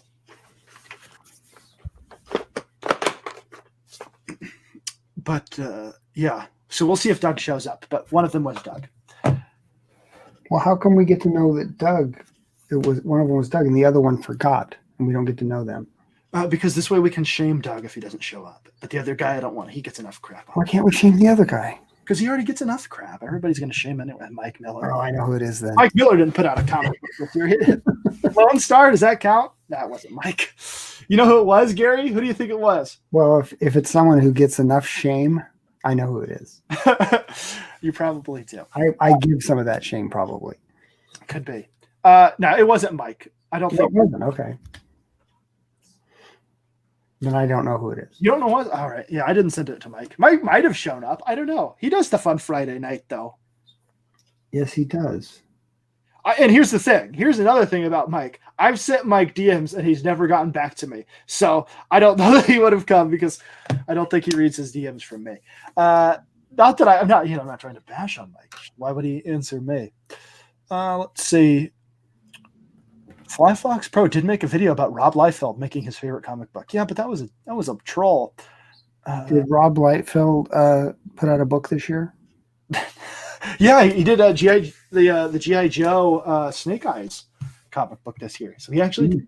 I've not read it. Maybe when Eric comes back, he can tell us about it. He's a big Snake Eyes guy. All right, so let's go ahead and do the everybody's put their numbers in at this point. Let's do that random number thing again here. This time between 1 and 25. And we'll pick that number. You're doing a drum roll, Gary? Sure. Go and generate that number. Number 5. Did anybody say number 5? Let's see. Let's scroll up here. We've got Timothy Best was close with a 4. 19, 17, 19, 125. That don't count. 13, 116, 6, 14, 9, 4. Nope, nobody did it. All right. So who said 4? Oh, P Money just said 5. Yeah, well, he doesn't know. Yeah. All right, so P Money, Timothy Best, and I think it was Backer 444. All right. So Backer 444 and Timothy Best. Here's what I want you guys to do. We're going to assign you numbers. Of course, Timothy Best is number 1, and unfortunately, there's only one more number to assign to someone. So Backer 444 is number 2. Wait, Backer 444. You said number 4 as well. All right, so those are the two people who said number 4. You're number 2. So we're going to pick between number 1 and number 2. And whatever the random number generator picks, that's going to be the winner, guys. So that's how we're going to do this. So we don't have to just, keep trying to do the giveaway over and over again. So it's number 2. So Backer 444, you win that artwork. Yeah, I guess 444 would sound number 4. So congratulations, Backer number 444. I'm also going to be sending you an amazing book called The Life Book. That I have. Hopefully you enjoy that. It sits right up. I have a few of them, and they sit right up on a window near my door in case the Jehovah's Witnesses come down to the house. But I will be giving it to you. So he says he prayed to the flying spaghetti monster to win. So Timothy Best, it's all right, man. There's going to be more giveaways. There's going to be way more giveaways here, guys. So yeah, again. this is what you will be winning. This will be full color on this by Lady Vixen and original inks from me. And I mean, guys, we have another one of those. So you may have another chance to win it. Let's see. Okay, Mark Anthony, I addressed that issue and I fixed it. Thank you for pointing that out. All right. So we've done a lot of giveaways here. And when Lady Vixen comes back from putting the baby to sleep, we'll start tackling some of those other ones. All right, guys. So we've talked about comic book advice for artists, right? What about life advice? What would you say is the biggest piece of life advice you have for some of these guys out here on the internet? Nothing. I was No advice. No referring to Eric. Eric Well, let's see. I got married at 19. Had my first kid at 19. I'd say don't do any of that. I mean, it's nice. It's nice that I have like 7 grandkids now, and I'll be 50 next year. It's nice to have the grandkids, and all the kids are grown up and they're almost all out of the house now. It's cool starting young, but wait a little while. I mean, that's the best advice I can give. Don't jump into things right away, because my first marriage ended in divorce, of course. And that rhymed. There you go. All right, Gary, what's your life advice? Life advice? Life advice. We got some from Eric, now from you. Wow. This is truly a giveaway, isn't it? Let's see. I'll try to be serious and give some serious advice. I think that the best advice that I could give anyone would be to see if you're questioning whether there's a God or not, look into that and see if it's true or not. And probably the best question that you could ask God would be, if you are real, show me that you're real. Because other than that, without God actually making himself real to any person, then all it is just just a bunch of people making believe that something's real. The only way that someone can truly believe that God is real is him revealing himself. So I would just say, if you're on the fence about it, or if you just feel like it's not true, it's a very important thing in life, because this life is fleeting, and we don't know we don't know if we have tomorrow or even tonight. This could be our last night.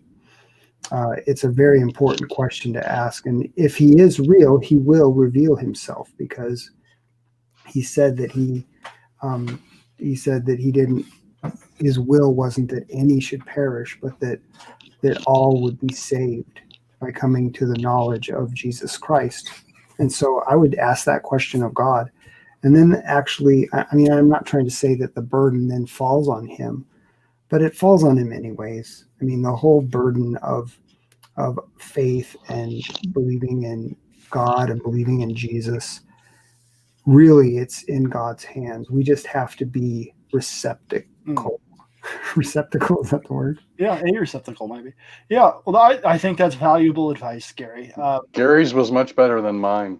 Yeah. So we've got there's a whole, maybe back for 444 might be coming to faith. He says, "Is my win a sign that God is real?" Could be. 444. Also, P Money's daughter congratulated backer 444 on the win. General Grudge says, "In my experience, most people who claim they don't believe in God are pretending because they are mad at him for something." Yeah, well, Romans 1 says that what can be known about God is plain to them, but they suppress the truth in unrighteousness. So the Bible, from the biblical point of view, everybody knows that God exists deep down, and they suppress that truth in unrighteousness. So that doesn't mean that they're like consciously going around, I know God exists, but I'm going to pretend like I don't. It's this fact that innately in the being made in the image of God, we have this knowledge that God exists. Either through creation, we look out at the world and we know there must be a God. We look at ourselves, there's the image of God stamped on our lives. And not to get too theological, but that's our Sunday streams usually. But there's enough evidence out there that God exists, so people are without excuse, the Bible says. All right, Absolutely Degenerate. What's up, Absolutely Degenerate? Welcome. Laddies, welcome. Yeah, sup, laddies. Also late and can't stay long. All right, well, let's do a giveaway while Absolutely Degenerate is here. Lady Vixen, what's our next giveaway? Doing something here. What? This is a print from Gary Shipman. This is actually signed by you, isn't it, Gary? Is it? I think so. I think you signed it, right? I mean, that's your actual signature, right? This is a print. Yes, it's signed. Oh, wow. Oh, and how sad. We were just talking about on glossy stock paper. This is a print with Kermit at the grave of Jim Henson. Now, I was looking at this print earlier as we were organizing the giveaway, and this one, like, it got me, because I'm a big Muppets fan, I guess, if you want to use the word fan. I like the Muppets. I didn't watch them really growing up. It was more when I was a teenager and stuff I got into them. But even things like the Dark Crystal and Labyrinth, there's a lot, and Emmett Otter's Jug Band Christmas. There's a lot of fun stuff out there from Mr. Henson, and that one, it always is kind of sad. Like, I feel like he was sort of a Disney-esque character, Disney type, really defining a medium and becoming that synonymous name with a whole medium of art. And it's kind of sad he died well before his time. What can you tell? Are we doing another number? A number? What? Another pick a number? Yes. We're up to 21 viewers now.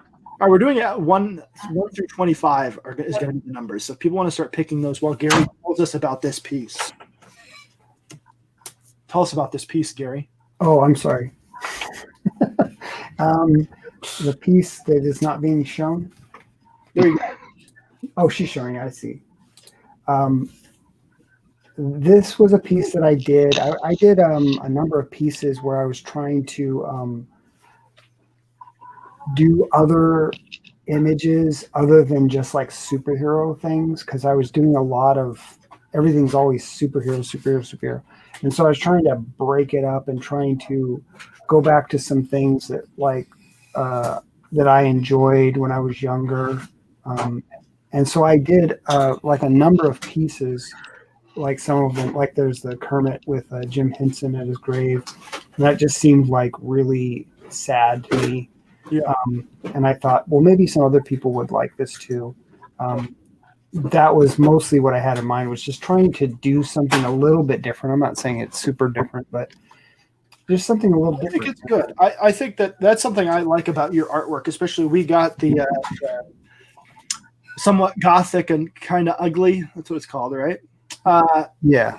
We got that art book of yours. One right here. Actually, I mean to do a video about that, like actually going through that. It's going to be a prepared video where I'm really talking about this stuff, because this artwork was really fantastic. So GT has a question. GT, when you win this one, you seem really excited to win this one. Here's the thing. The idea is that everybody has a chance, has an increased chance of winning one.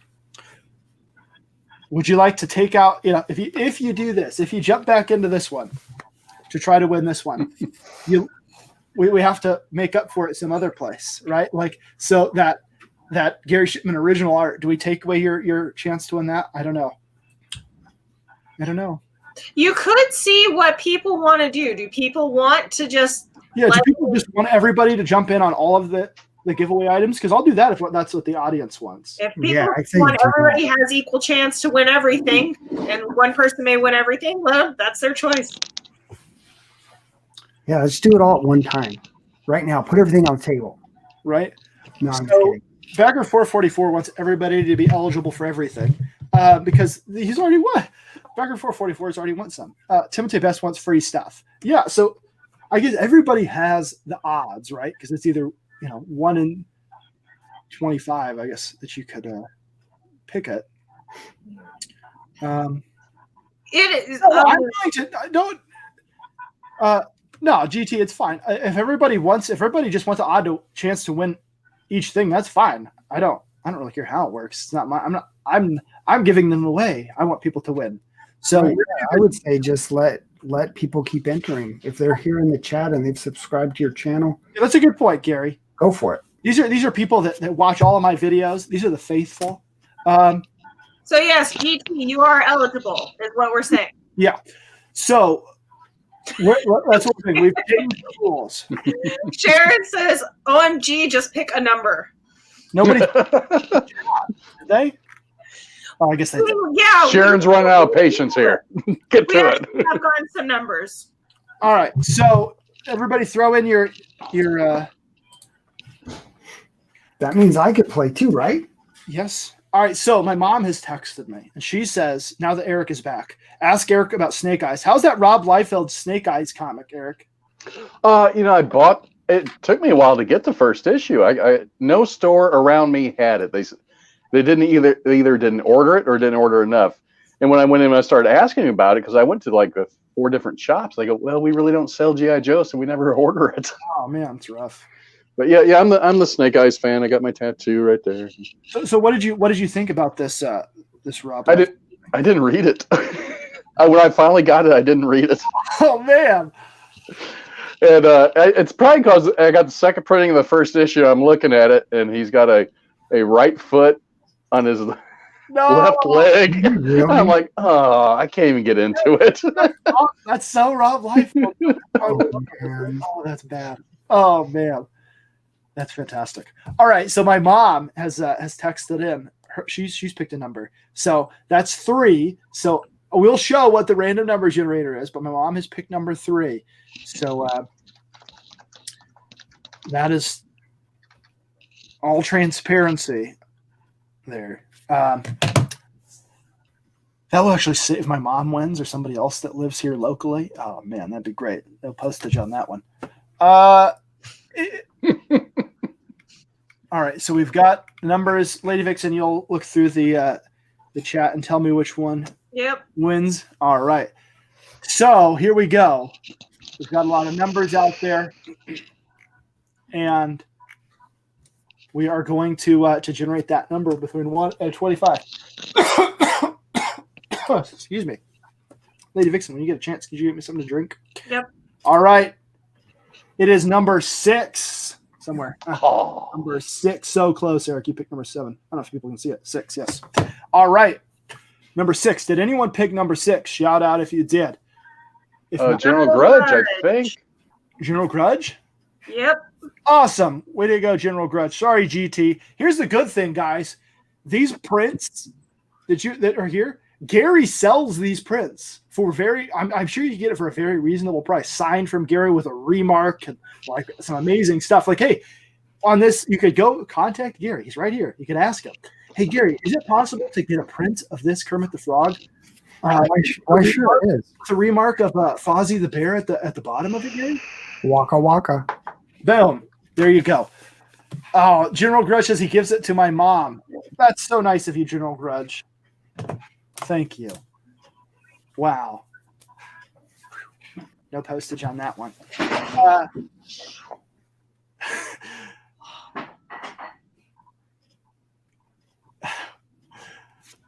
I'm going to mute poor Lady Vixen as she's dropping stuff in the kitchen.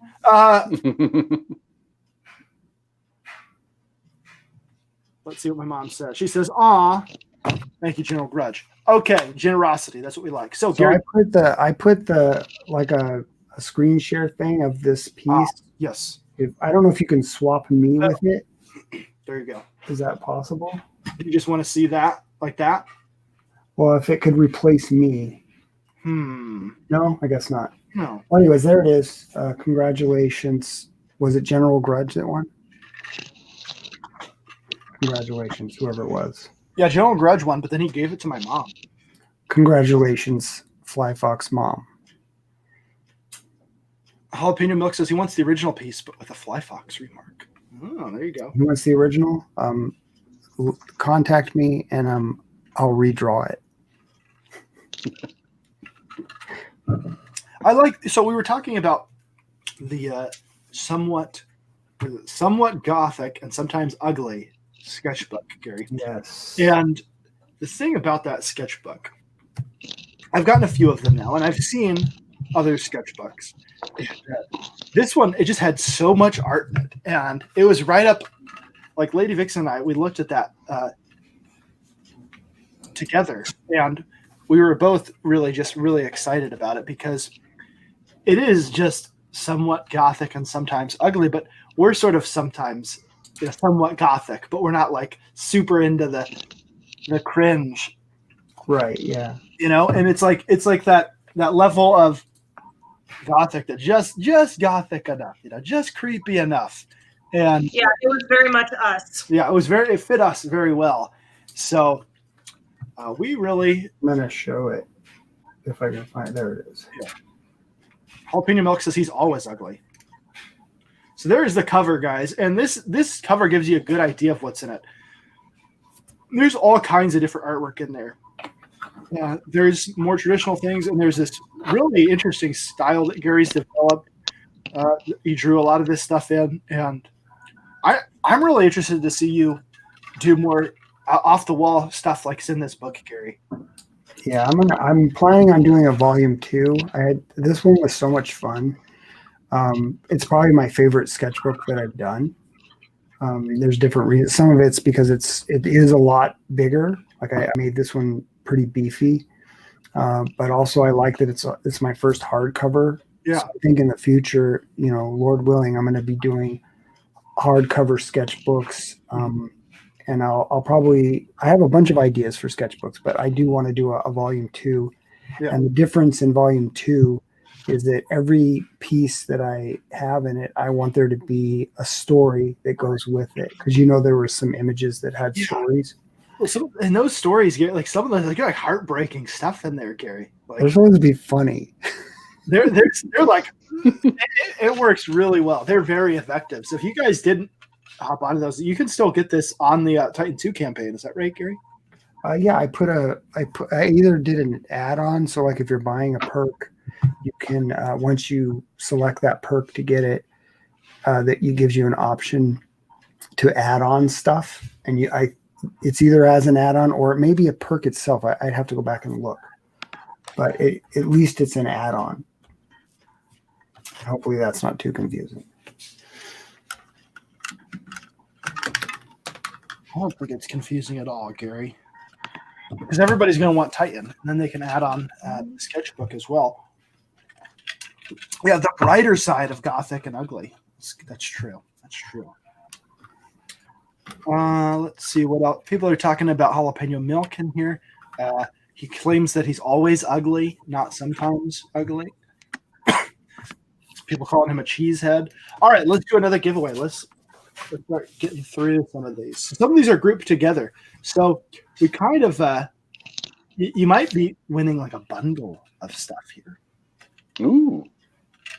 So far we've done just a few like individual giveaways, but some of these are bundled together. Now, Eric, what do you think you're going to be launching your next project? Zama for Lord of Oz #3 will be in April again.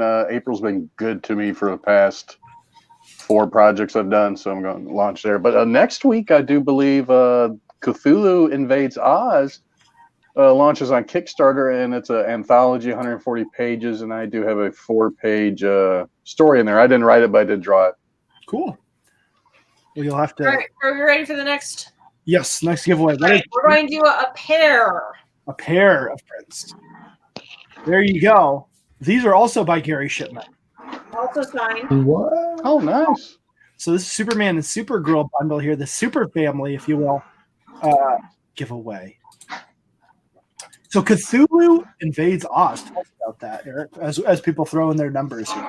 Oh, well, it's a melding of Oz and H.P. Lovecraft. There's at least 8 creative teams working on it. I mean, the art's all done. Everything's done with it. And just everybody did short stories based on a individual Oz character. So Caleb, I can't pronounce his last name, wrote a story about Toto, and I drew the story of Toto and Cthulhu together. It's 4 pages, but it's pretty fun to draw because I haven't put Toto in the Zombie World of Oz yet. Oh, interesting. Yeah, I think that Oz lends itself well. It's one of those things where, especially for us now, like we have an idea of the Wizard of Oz because of the musical, and it's pervasive in the culture without too many people having actually read the books and having a knowledge of Right. source material. They know enough of those characters and there's the world of it, so it's easy to take those characters and sort of twist them and tweak them for it to work. So. Yeah, all the art I've seen from the other creative teams looks really good. So it should be a fun book. I can't wait to get it myself. Yeah, exciting. All right, so people are putting those numbers in. Yeah, again, guys, 1 through 25. Don't delay. And the fewer people, actually, should we do 1 through? I don't know. I mean, I want everybody that's actually watching to get a chance, but to win one. But maybe we should drop down the numbers so that we're not having to. I don't know. I'm just stammering and yammering. What do you guys think about Lovecraft? Have you read any Lovecraft? I'm sorry, I'm laughing at Jalapeno saying the baby Yoda behind me moved.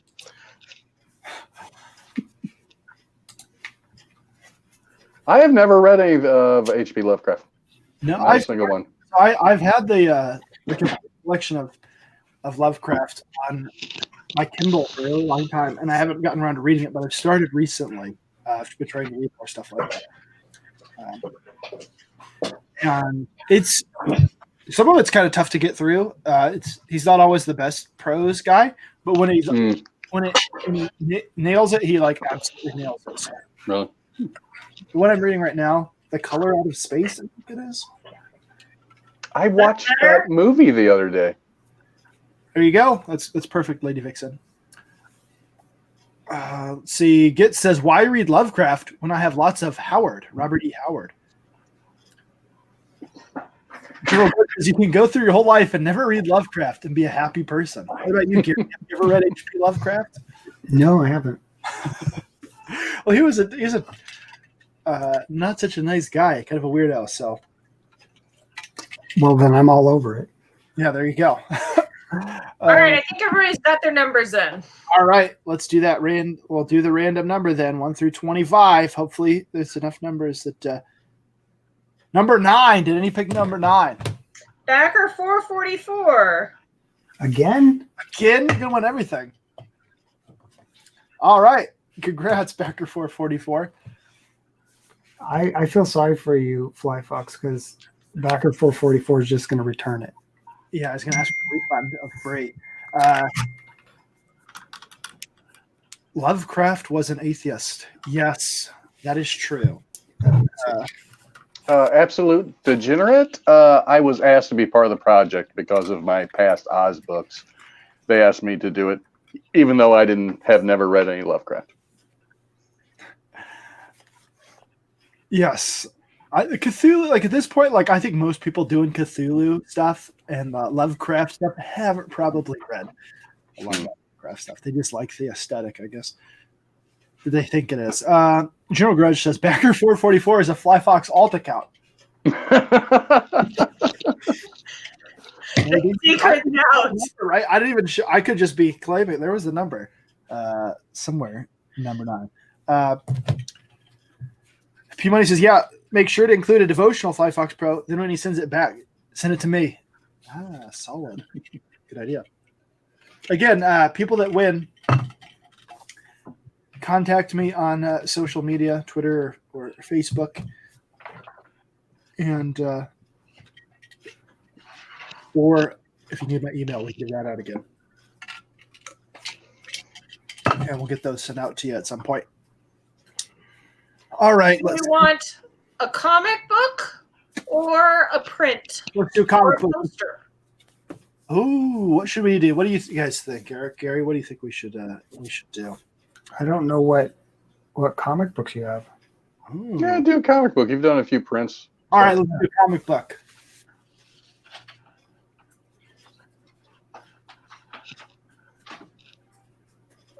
do.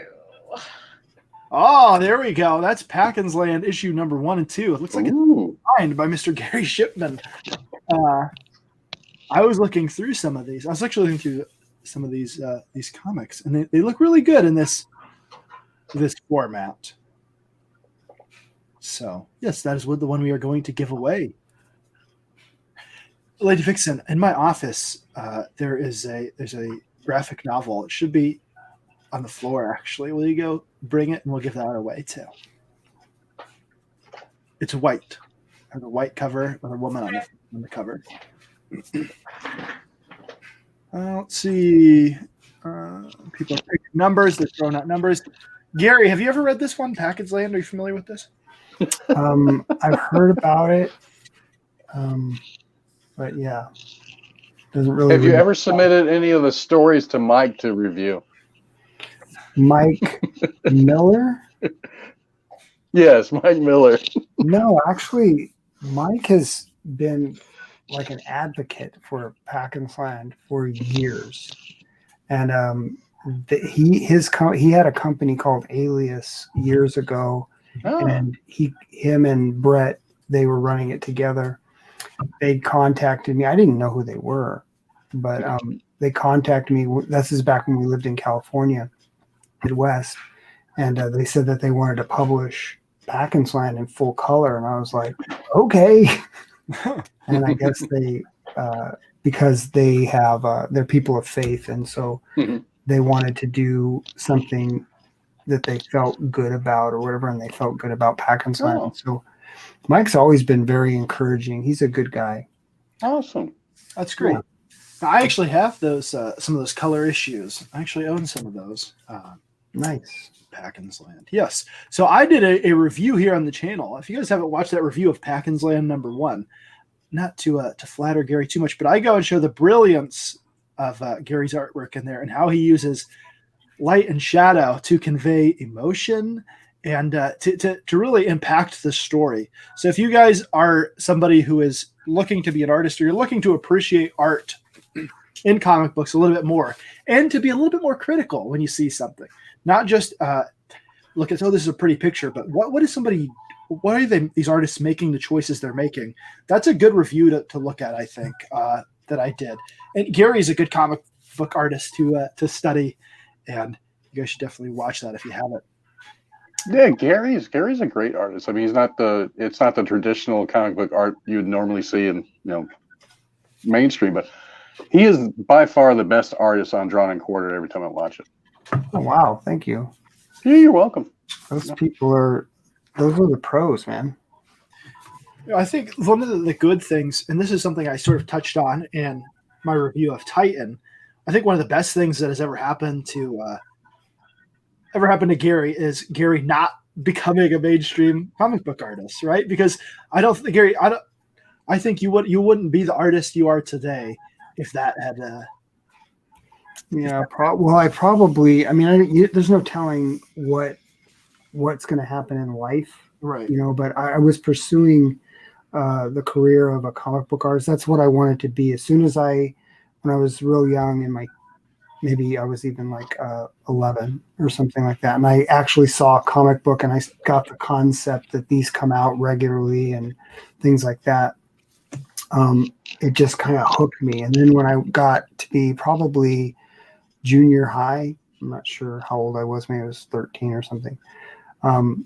I saw John Byrne's X-Men with, Chris Claremont and John Byrne run. And man, I just was like, I want to do this. This is so good. And I just fell in love with comic books at that point. And that's what my pursuit of like art and things like that, it came from comics. And then I got to be probably in my 20s, maybe I was 21-ish, and I had been pursuing that. And I'd gotten better and better and better. And I thought I was good enough like at around 20 or so. And so I went to a convention. I was dating Rhoda at the time.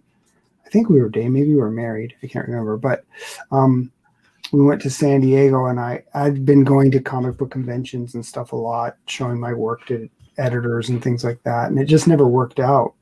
And and even before this was the last time, like I was around in my 20s or something. I went and I said, if I don't get a job this time, I'm done. I'm out of here. And I think that may have been, I can't remember. I think it was a time before that I had gone, and I met Klaus Janson, who is the inker for Frank Miller on Daredevil and Dark Knight. And he's actually my favorite inker. And so a lot of the way that I ink things, I look at Klaus Janson, the way he does stuff. It's just amazing. He's so good. And I love that. I love that real stark blacks and stuff like that. But anyways, he had before had said, I could get you a job right now as a colorist. And I said, no, I want to be a penciler. And he's like, okay. So then I walked away jobless. But I've thought back on that a few times, and it would have taken me into a different world. It would have taken me into the world of like behind comics, and I would have met, and I'd met the comic book creators. Like I'd met Frank Miller before. Not that we talked or anything, but I sat next to him at a table, and I was just kind of like starstruck or whatever. I just couldn't talk to him, and people were just lining up to talk to him. And I was just sitting there, and that was my, claim to fame, is that I sat next to Frank Miller, but big deal. But, so I've met people. I think the one that I probably talked to the most was Arthur Adams.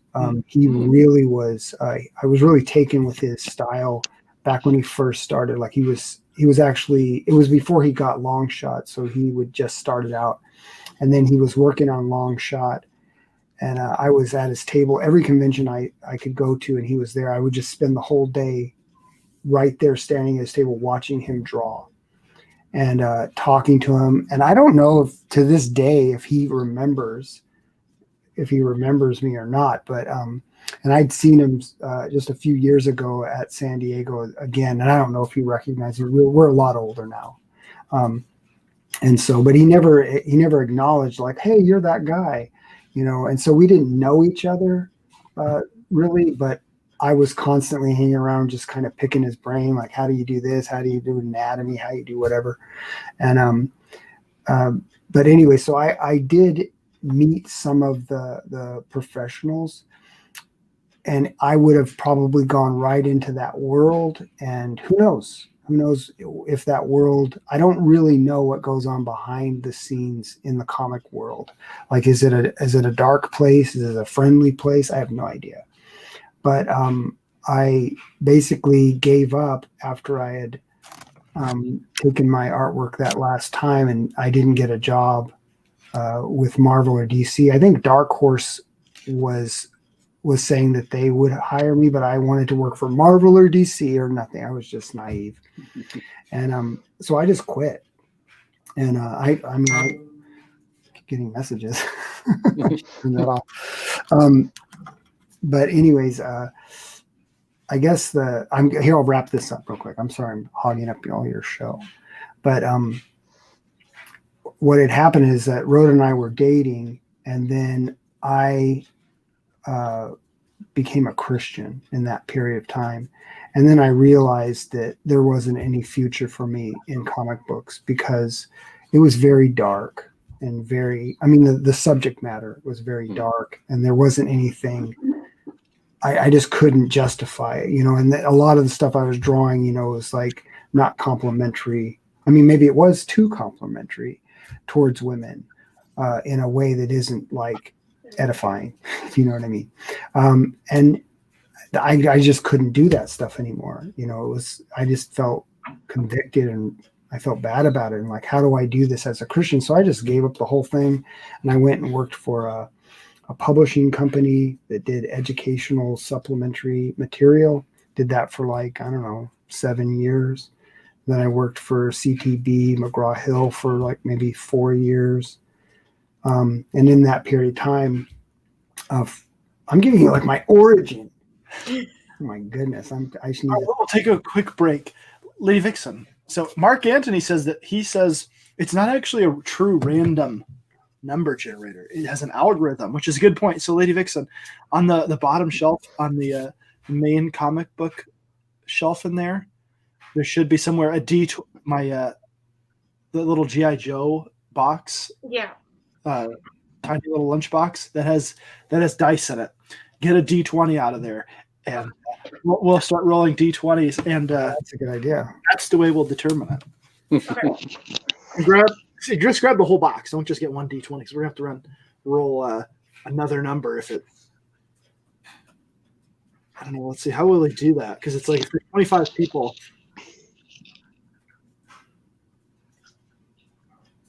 Watching. I don't know. We'll figure it out. It's not like there's not 25 people putting the numbers in, though. I don't think we've gotten like every number, so we'll figure it out. All right. So, Gary, that is quite the story. Yes, it is. It's quite the story. So my thing is like I think if had you become a penciler at that time, your artwork would have gone more towards that comic booky style, right? Like, do you think it would have? How would you compare the art that you were drawing then to what you're drawing now? Obviously, you've advanced and you've changed and all of that stuff, but was it more traditional or was it? Yeah, I think that my artwork, at least I tried to make it look like Arthur Adams, and it was very, very tight, and the lines, every line was right where it should be.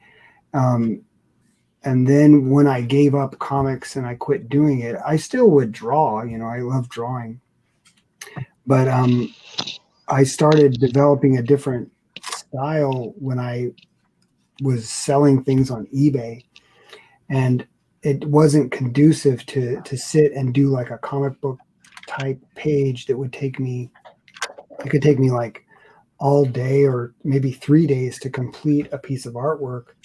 And then I put it up on eBay and get like, maybe $50 for it or something. It's like I just spent 3 days of work. I've got to change the way I'm doing this.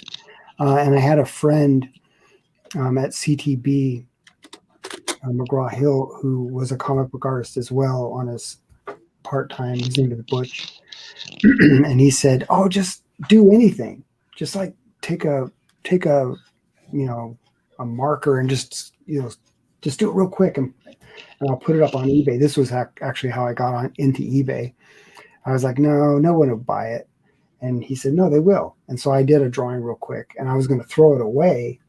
And he's like, no, give it to me. I'll put it up on eBay for you and I'll give you the money when it sells. I go, well, you can do it, but it ain't going to sell. And it did sell. And then I was just blown away. Like, people are buying this? And he's like, yeah, just go for it, man. Just express yourself in whatever way you want. And so I got really bizarre. And that's where some of that stuff is the Goth and Ugly sketchbook. And I just started developing, just moving quickly. And it really loosened up the way I draw.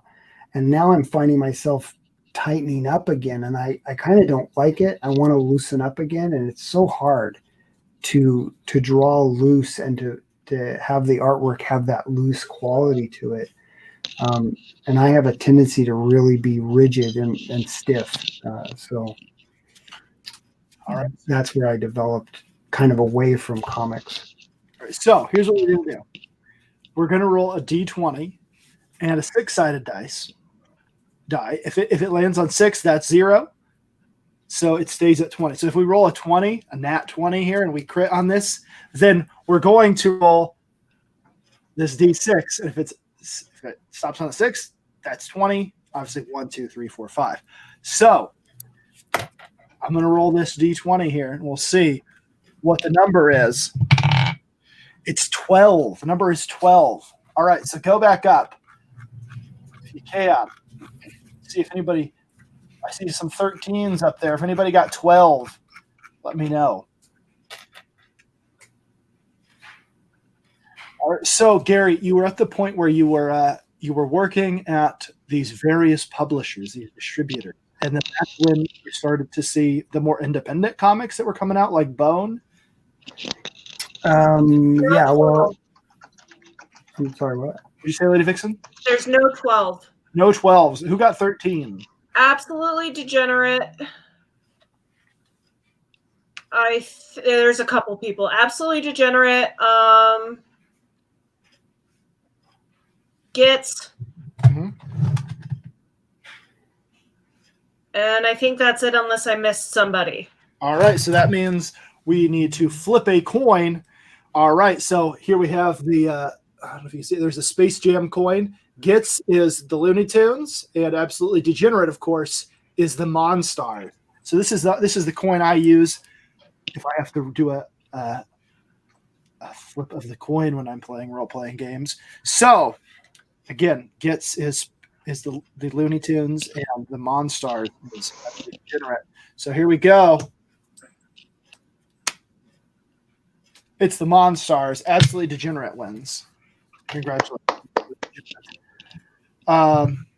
Yes, I am a nerd. I thought we established this. All right, Gary. So you found out about Bone. How did that affect you? I loved it. I loved Bone.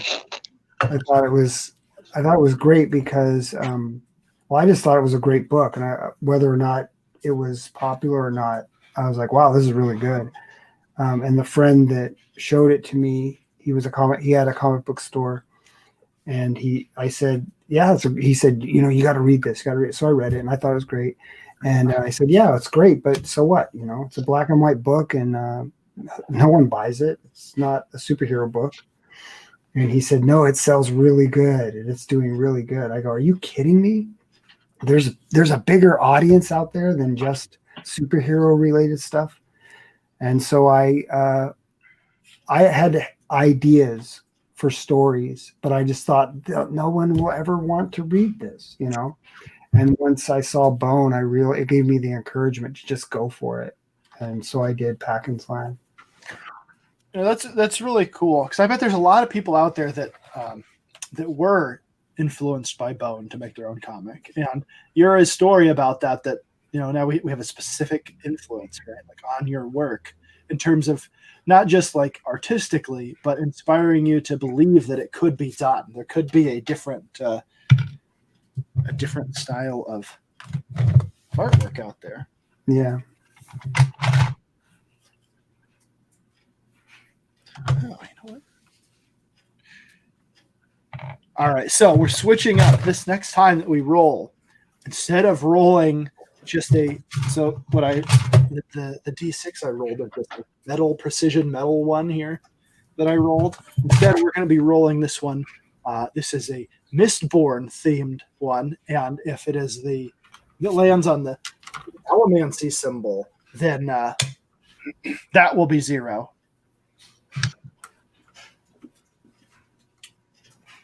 Let's see. Oh, it's a masterpiece. Yes. Lady Vixen needs to read that. We have that, but she has not read it yet. She's not gotten to it. It's one of those ones where, like, if only everybody could do a comic of that length with that epic of a story, length, then what would a comic book be like? If everybody could do it, how many great comics would we have? Let's see. Two-Face is the next giveaway. So if everybody wants to start putting numbers in the chat, this is also another print for Gary Show. And then after that, we'll do a physical commission from me. This is a small sketch card. I call it a sketch card, but it's basically like about like that big. Jalapeno Milk has one that he got, and they're pretty good. I will draw a character of your choice. Obviously, I will not be drawing anything salacious, so please do not request that. But we can discuss what you want me to draw on that commission. That will be next after Two-Face. Here's the thing about Mr. Two-Face, Harvey Dent here. Lady Vixen, can you hold that up closer to the camera so we can see it? He's flipping a coin. Do you think it is the Space Am Jam? I frozen? No. No, you're not. Oh, I was looking at a wrong screen. Do you think he's flipping a Space Jam coin? Lady Vixen? I don't know. Maybe. I got this Space Jam coin in the original VHS I got for my birthday. Did you know I got Space Jam for my birthday, Lady Vixen? I think you've told me that. We stayed up. It was a sleepover, and we stayed up watching Space Jam. Like it would end, and then we'd rewind it, and then we'd watch it again. So I still have the coin. Unfortunately, the original VHS was ruined by someone who shall remain nameless. They were a youngster, and they took the tape. They took out the actual tape portion of the VHS, and they ripped it apart. So I no longer have the VHS, but I do still have the coin that came in the VHS. Let's see. Yeah, P Money, nothing salacious. He's out. All right. Git says, off to bed. If I win, please give it to my pal Nighthawk Warrior. All right. Oh, Well, that's sweet.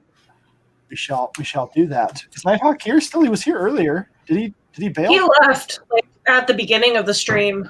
Oh, He was going to work on videos or something. yeah, that's fine. It just means he could win this if Gits wins. Let's see. Got different people picking numbers here. Some big jerk picks 999.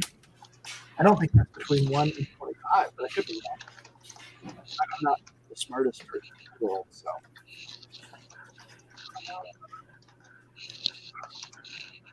19. 1. Well, I think I'm going to have to go. All right, Gary. Thank you for joining us. It's Yeah. good seeing you, Gary. Gary. Yeah. Congratulations on 200 subs. Thank you, Gary. And thank you for being so generous with helping us with all these prizes. I appreciate that. Oh, it's my pleasure. God bless you guys. Have a good evening. Take care, Gary. All right. Bye-bye.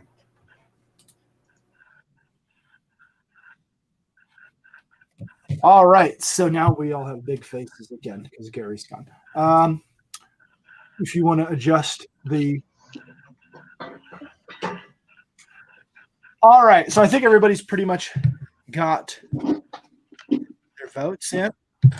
We'll go ahead and roll this D20 again, and we'll see what number it is. Again, if it gets to 20, if it lands on 20, we're going to roll the D6 to determine what number it is.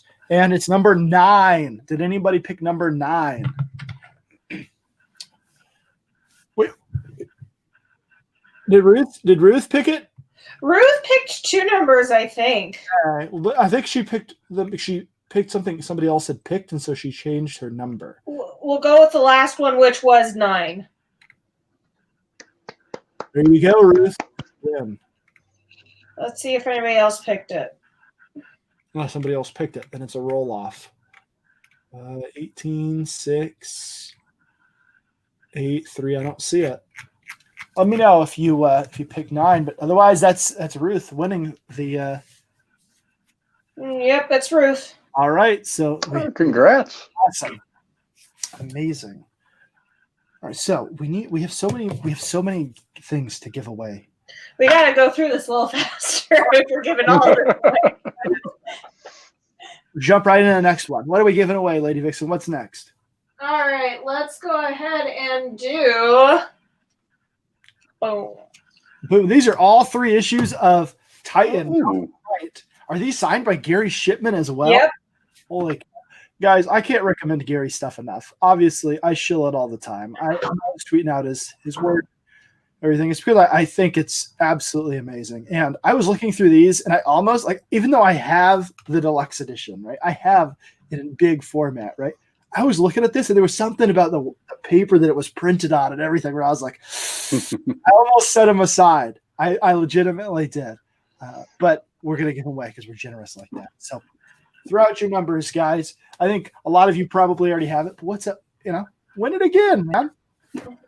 Give it. If nothing else, you can give them away to other people that maybe don't know Gary's work. That's something I like to do when I can. Is when I get an extra comic or something, I like to give like this. Absolutely Degenerate says, I have to scoot. I have about 8 hours before I need to get up tomorrow. Thank you for having me. Congratulations on the 200 subs. Congratulations, everyone. Was won and will win. Eastern Standard Time sucks. Yeah, that's why I tried to do it a little bit early, but I also wanted to make sure everybody was home. But yeah, but thank you for being here. Absolutely Degenerate. Throw out your last number there if you hadn't already, and if you win, we'll let you know.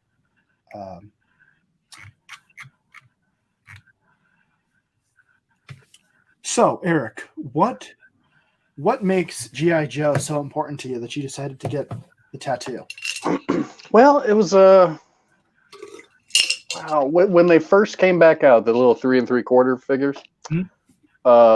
Snake Eyes was my first figure. Yeah, and I broke his arm like the second day I had him playing in rocks, and a rock fell, and that's when he still had the straight before they had the swivel.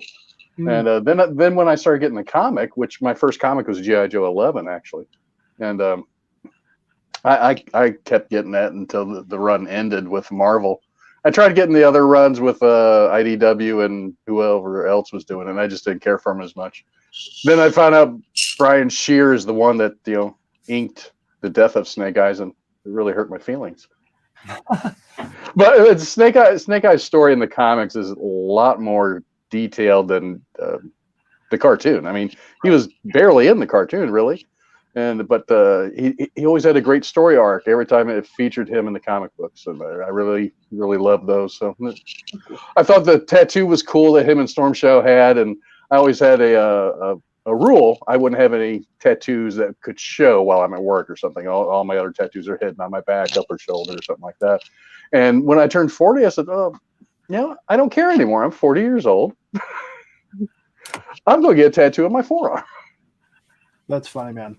Yeah, I have a whole sleeve planned out for my left arm. It'll come up from my chest, across my arm, and then it could go all the way down. But I've got it at least planned out for a half sleeve that I'd like to get at some point. So all Gary Shipman art. Yeah, all Gary Shipman. So I designed myself, and it's a heart, like an anatomical heart, and then cool. My wife, my children's name in it, and then it'll go in. It'll blend into like the. It'll basically be like space, and there'll be the Starship Enterprise right here. Oh. It'll go down from space into like onto the Earth, and then it's gonna kind of like Sleeping Beauty's castle and stuff, and then those characters down there. So it'll be pretty cool. It really is a lot of my favorite stuff. But yeah, I had G.I. Joes growing up. At first we had the bigger figures because they did those when I was a kid. Those were the ones that were selling a lot. And I had Snake Eyes and Rock and Roll. And then I also had like the Rock and Roll. There was like this series they did with like they put everybody in like mech suits. Like yeah. I had Rock and Roll in there. And then we had a bunch of like random ones that we got one Christmas, and none of those exist anymore. Like the bigger ones, they got broken by my little brother, but I have no idea what happened to the little guys that we had. They all just like over the years, like they broke or they disappeared or something. And well, the little ones had the little O-rings in them, and they broke really easy. Like you can see in actually I've been putting some of my old ones on eBay and selling them lately, so they're all over my other desk. So like here's Tripwire, he's broke. I got to repair him. This is the original Baroness I had as a child. I repaired her already. She's back together. Nice. So my mom. Oh no, I don't know what she did. I don't know what you did, Mom. Did you take away my G.I. Joes? Are you the reason? She sold them in a yard sale. All right. So we're going to roll the D20 here. Apparently, I need to get a better D20. What's wrong with this one? Fine. We'll pick a different D20 out of the. So this is the G.I. Joe box that has all of my. Oh, cool. There's a green one in here somewhere. Let's do a green one. Let's see. I can't find it. I can't find the green one. Maybe it got lost. It's possible. Some of them might be in T Money says it's only rolling low numbers. Probability, man. I can control that. All right. So we've got the D20. This is a nice little blue one, a light blue one. It is only rolling low numbers. So we've got number 3. Number 3. We may need to re-roll. Right. So Arlene. Arlene, nice. So Arlene wins the Titan comics. Awesome. Congrats. How many D20s do I have? I don't know. Can you ever have enough? Here's the thing. When I play this game with people, I don't have a bunch of like nerdy friends that bring their own dice, family members and friends that don't play them. So I have enough dice that they can use them. That's the idea, at least. So there's like 1, 2, 3, 4. That's nice color. 4, 5 or 6, I think. You never can have enough. All right, what are we doing next? Oh, the Bat family. Here we go. This is Batgirl and Batman. Oh, wow. This is also by Gary Shipman. That's beautiful. He really is. He's an amazing artist. And Like- I hate when he doesn't win on Drawn in Court because usually his stuff is the best stuff out there. Right? I love it because he just goes on there and he like mutes everybody and then he draws something amazing. Yeah. He starts working on his comic like but it's like you look at this stuff and you're like, man, what if imagine one of us won the lottery, right? And we said, hey, here's $500,000. Make a comic book that looks like this. Like what? Like go wild, Gary. Do a mixed media comic book. Like what would it? Like what would he do? It would it'd be amazing. Is what it would be. But yeah, so that's Batman there.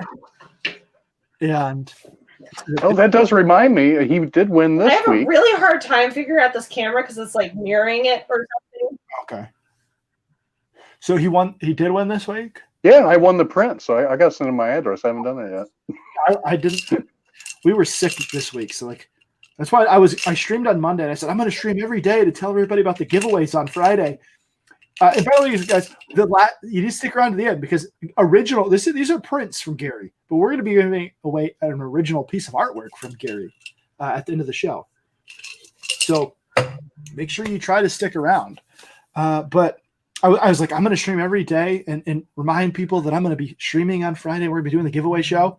And then, of course, we got sick and cough and everything, and I couldn't. So.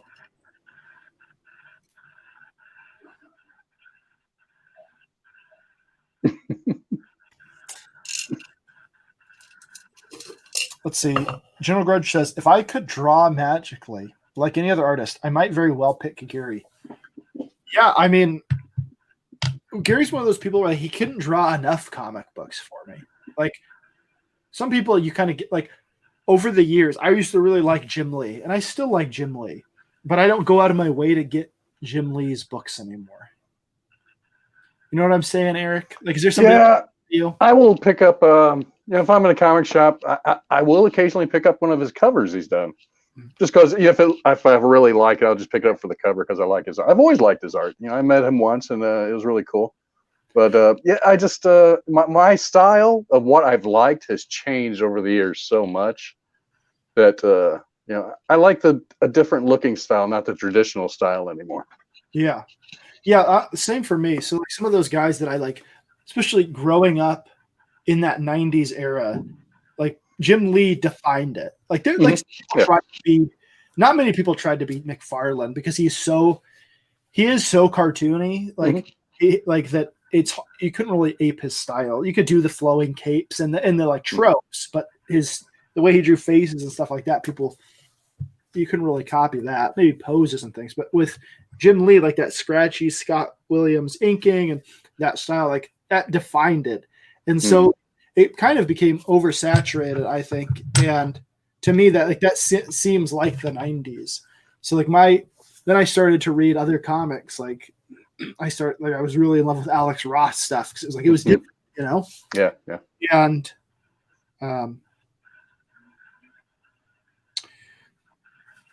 yeah, it's been interesting to see how my tastes in art have changed over the years. But Well, there was an artist that took over on the Spider-Man books right before McFarlane. It was right after the Craven's Last Hunt storyline. And I disliked the art so much, I just quit buying the Spider-Man books. And I missed all of the McFarlane books because I just quit getting them. yeah, And now I like that guy's art quite a bit. And I'm going to butcher his name, but it's Michael Shoskanowicz, guys, something. And it's really, I guess it's almost abstract looking, but I really like his art now. But then I didn't. I just didn't like the story, so I just quit buying the books. But now as I got older, I'm more appreciative of different art styles. right. Well, what's funny to me is like a few years ago, I'd have been like Jim Lee, Todd McFarlane, of the Image guys. Those would be like my two big ones, and then I'd be like, yeah, like obviously Rob. I was never a big Rob Liefeld guy, but I would never have said like Jim Valentino, right? Oh, right, yeah. I cracked up at it's not Savage Hawk. That's my friend Shadowhawk. Shadowhawk. Thank you. I cracked open a Shadowhawk, and I was like, holy cow! Like Jim Valentino was like a fantastic cartoonist. Like Yeah. really cool stuff. And I was like, man, I wish I had known that years ago. Missed out on a lot of stuff. And, let's see if people who got their numbers in. My mom says she did not get rid of my G.I. Joes. She doesn't know what happened to them. She thinks the toy eater got them. All right, so we're going to roll this D20, guys. Here's the D20. We're going to roll it, and we'll see. It's number 15. It's number 15, guys. So if someone said number 15, they'll be winning these prints. I don't see a 15. I see 18, 11, 7, 21, 6, 19, 4, 8, 1, 12. Nobody said 21. All right, we'll have to do a re-roll. Don't anybody add any numbers. We'll have to do a re-roll. Unless someone got 15 and I missed it, but I don't see All right, we have number 5. Did someone say 5?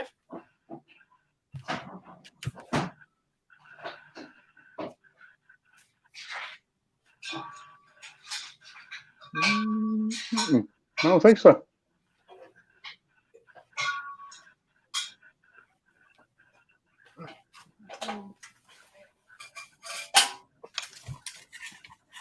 No one got 5 either?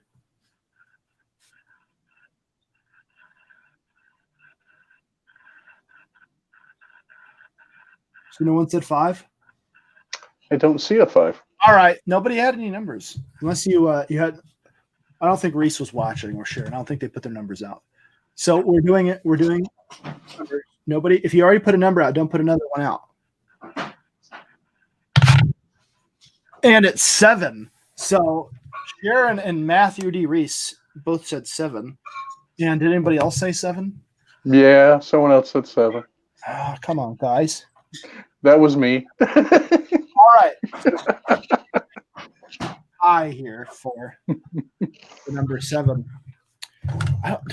So what we'll do you know how you get around not having a D3? Are you familiar with the way that you do that? I do not know. My son would know. All right. So you take a D6 and you or if you take a D6 like this and you assign numbers to so 1, 2, and 3, and then 4, 5, and 6. So 4 is 1, 5 is 2, 6 is 3. Oh, let's see. Wait, did Reese already put a number in there? Is he cheating? No, I don't think he is. No. All right, but there's other 2 people. Now we're rolling. You still have a chance to win this, Sharon. You could just get to. You can't back out now. It's too late. Too late. All right. Should we just do the closest? Yeah, but there was no one that, I was doing within a 1 number, but all right, here we go. And it is 6. I didn't even assign it to anybody. I didn't. All right. So Sharon is 1, Reese is 2, and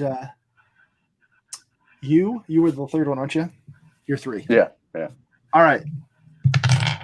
It's 1. Sharon, you win. Congrats, Sharon. Yay, Sharon. All right, so Sharon's got the Batman pair. Yes. Yes. Congratulations, Sharon. Common Core math. My mom says, remember the toy eater took your toys when you didn't pick them up. They may be in the they may be in a tote in the closet. So my mom has hidden away toys for years. Is that what you're saying, Mom? I can't believe this. That's craziness.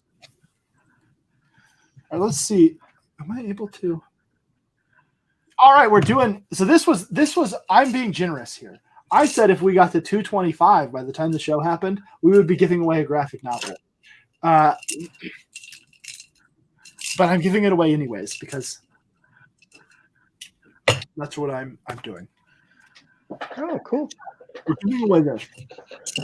This is a comic book by Jimmy Palmiotti and Justin Gray, who are longtime comic book industry veterans. This is a crowdfunded comic that was published also by Image, so it is Image branded on it. It will also come with a print, and it is signed. So this is a big one. Yeah, I am cool like that, Roscoe.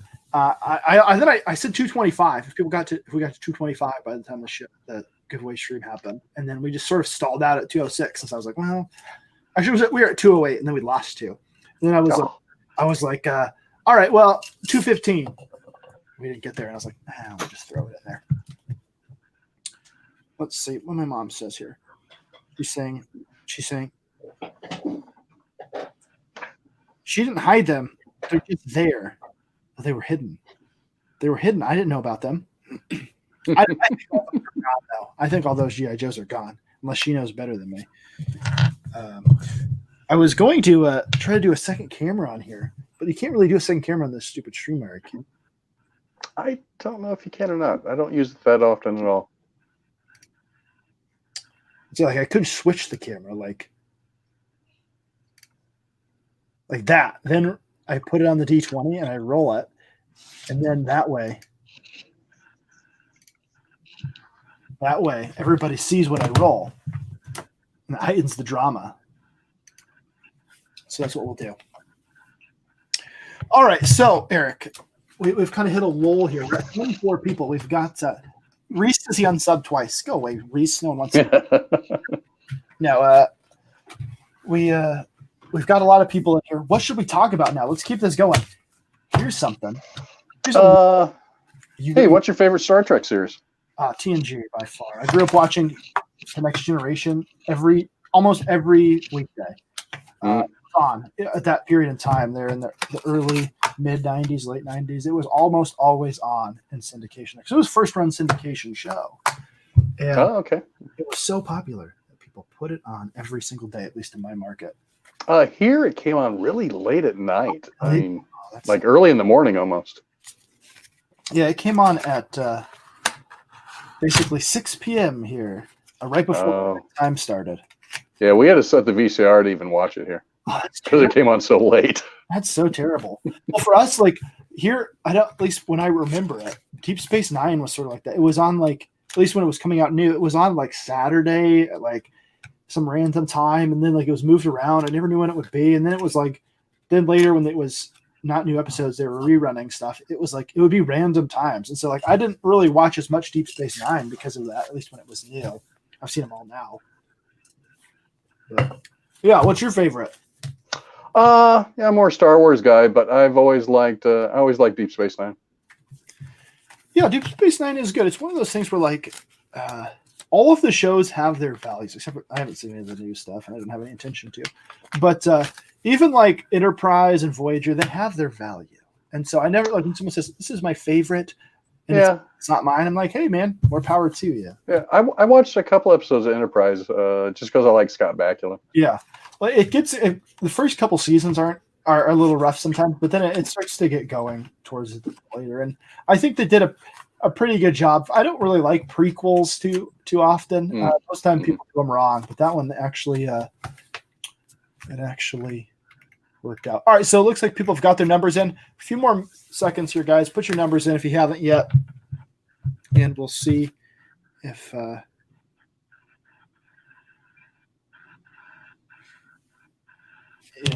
you win this comic book. This is a complete story. This is Retro Virus. This is a comic book I reviewed here on the channel. Don't watch that review. You might not want to get to win this prize after you watch it, but that's fine. You might like it, but people might like something better than me. Here's the thing I say. So I did a video game podcast, and I still do it from time to time here. It's called Coin A Geek. There's a Coin A Geek YouTube channel, and subscribe to Coin A Geek on Twitch. And my friend Elliot, who's my partner on that podcast, streams on Twitch. But one of the things that I said in there, so my catchphrase was play the games the way you want to play them. It's the idea that, like, if you like something, don't worry about if other people don't like it. And that goes for comic books and movies and anything. If you like something other people don't like, oh well, who cares? Yeah. Move on. Like, enjoy what you like. Enjoy. Everybody doesn't like the same stuff. Right. So, all right, everybody's got their numbers. We're closing it out after the comment that says we did the original giveaway, General Grudge. I'm not sure what that means. I'm following it.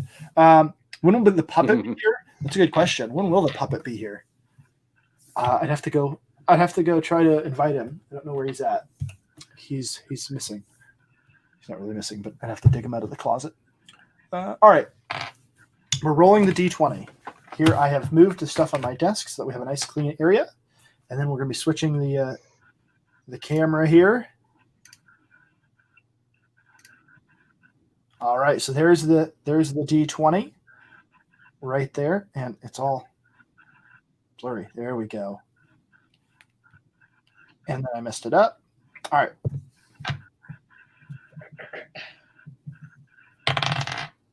$11. The number is 11, guys. So.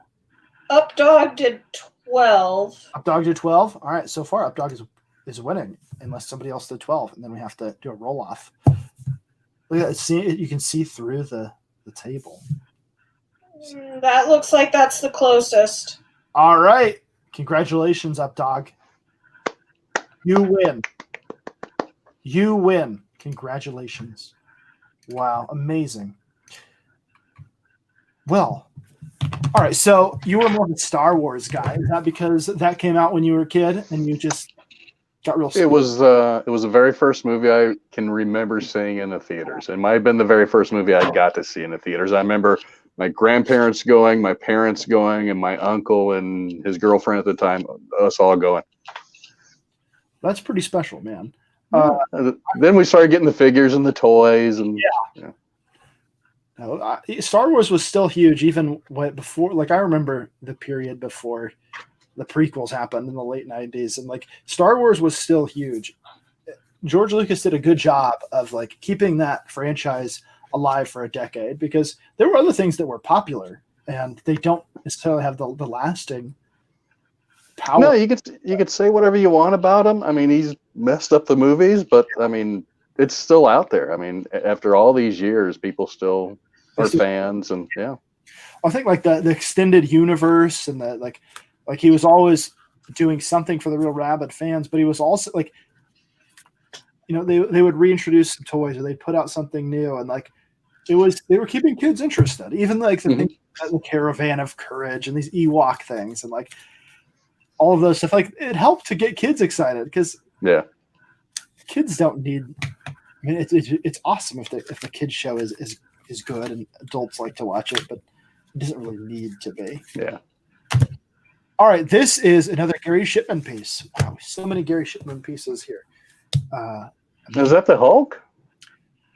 I'm not really sure. I think this is more of just like the idea of like, here's a kid and he's got this his shadow. You know, sort of like the speaking of the prequels, Star Wars prequels. If you remember the poster where Anakin and his shadow looks like Darth Vader, I think it's sort of that Roscoe says he's never seen Star Wars. I don't know if he's trolling or not. But Yeah, I know people that have never seen it. It shocks me because so much a part of my childhood and for so long. But a lot of people haven't seen it. well, I first saw it as like a young teenager, so like 12, 13, somewhere around there, 14 maybe. That's when I saw Star Wars for the first time. We watched Star Trek when I was a kid, and I never saw Star Wars. It was around, and then we watched them, and I said, "Oh, these are pretty good," and it was never like my favorite thing ever. So when the prequels happened, I saw those, and then I ended up seeing. I was in high school, I think, when the Revenge of the Sith came out, and my friends, they were real big Star Wars fans, and it was one of their birthdays, and so we went to the movie theater for his birthday to see Revenge of the Sith, and I remember sitting there, and I was like, "This is terrible. Like this acting." It's like I was in high school. I never thought about this like with a film before. Like that movies could be bad. Like the movies I didn't like, but like it didn't. This was the first time like I remember seeing something and thinking like, "Wow, movies are sometimes bad, aren't they?" And like it like changed my whole perspective on filmmaking. And then it probably did more to like let me know like, yeah, people make movies and sometimes they do poorly. I never thought about it. I knew actors existed, I knew directors existed, but like I didn't really think about it until that moment when I saw this, and I was like, oh, that's bad. I actually kind of like the prequels when they came out, and I guess it was because I was so starved for a movie for so many years. But now, I can't watch them now. And if I do watch them, it's just for the lightsaber battles, and that's it. Right. That's all I care about watching. A lot of people, that's what it is. And I only know one person that tries to defend them, and he's actually my co-host on Koine Geek. He likes the prequels, guys. So shame him whenever you can. But I was sitting there as a teenager, and I may or may not have seen the first two at that point. I'm not sure I had seen it because I just didn't care about Star Wars all that much. But I remember sitting there and being like, because I was objective. I didn't really care about Star Wars. I was somewhat objective, and I was like, this isn't good. And they were like, yeah, fights and everything. All right. Here's a question for you, though. Okay, yeah. If the prequels were to come out in theaters today compared with what other well, nothing's coming out in theaters, but theoretically, if things were coming out in theaters with what's going on today, would you go see it? Would I go see it? Compared to what is being done now? I don't know. I wouldn't like. Do I still know that they're the prequels and that they're bad? Yes.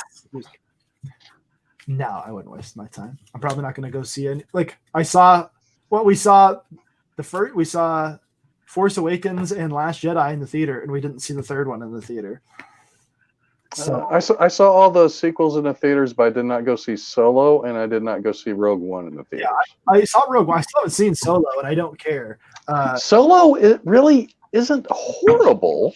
Just it's the character the actor portraying Han Solo just doesn't seem like Han Solo. So if you just watch it as kind of like a heist movie, it's not bad. Yeah, I like Rogue One was all right, but I don't really care enough to go sit in the theater. So I guess that's the answer. The prequels they're poorly made films. We're gonna do the giveaway. I think people put the numbers in. Get your numbers in because Reese's phone's about to die. But like from a screenwriting perspective, and like dialogue and acting, sometimes they're just bad. Oh, the acting is so bad in the prequels, and there's such great actors in there, but it's so bad. It's so funny. Like, it's like, George, how did you ruin these? Like, I said for Hayden Christensen, like, all these people are good actors that I like in things, and I don't know how you got such bad performances out of them. All right, so everybody get your numbers in if you haven't put your numbers in, and we'll roll a D20 here.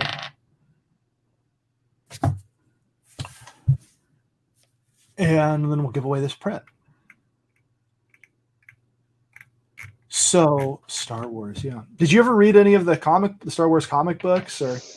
I did, and it was I think I don't know if it was the first series Dark Horse did or not. It was when Luke became like the Emperor or something like that. I can't remember it. The covers are by Dave Dorman, I think, and it was interesting. Yeah. I read a lot. Actually, sadly, I read a lot of the Young Jedi books, and I enjoyed them. Oh, really? Yeah, I bought the Thrawn trilogy. It's like Heir to the Empire. I bought those for my little brother one time for Christmas, and he read them and he really liked them.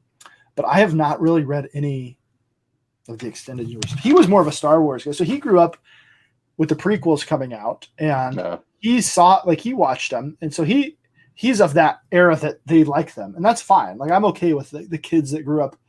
Obviously, I'm okay with anybody. Backer 444, Timothy Zahn. Yeah, there you go. Timothy Zahn, yeah. Those ones are considered like the best of the novels, I think, and I have them. I just haven't gotten around to reading them. Yeah. But I think a lot of the books have been.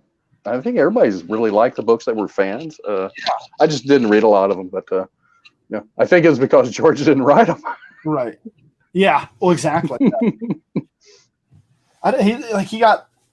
People helped him in the first ones, like make them good, and I think that was good. And then like you go back and you wonder, like if he hadn't had all these other people around him, like would we even have Star Wars? Well, yeah, that's how Empire is such a better movie than most of them.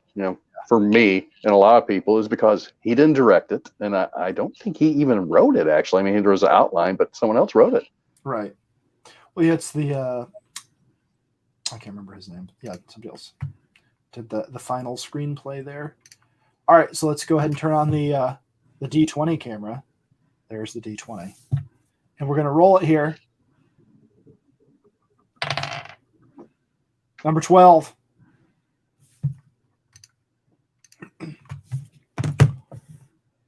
Let's see. Captain Hilt says 12. No 12. Was there a 13? Nope.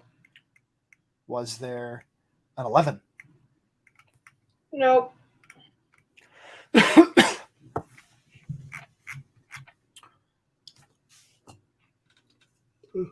out of water. I have to cough. All right, so we'll roll it again.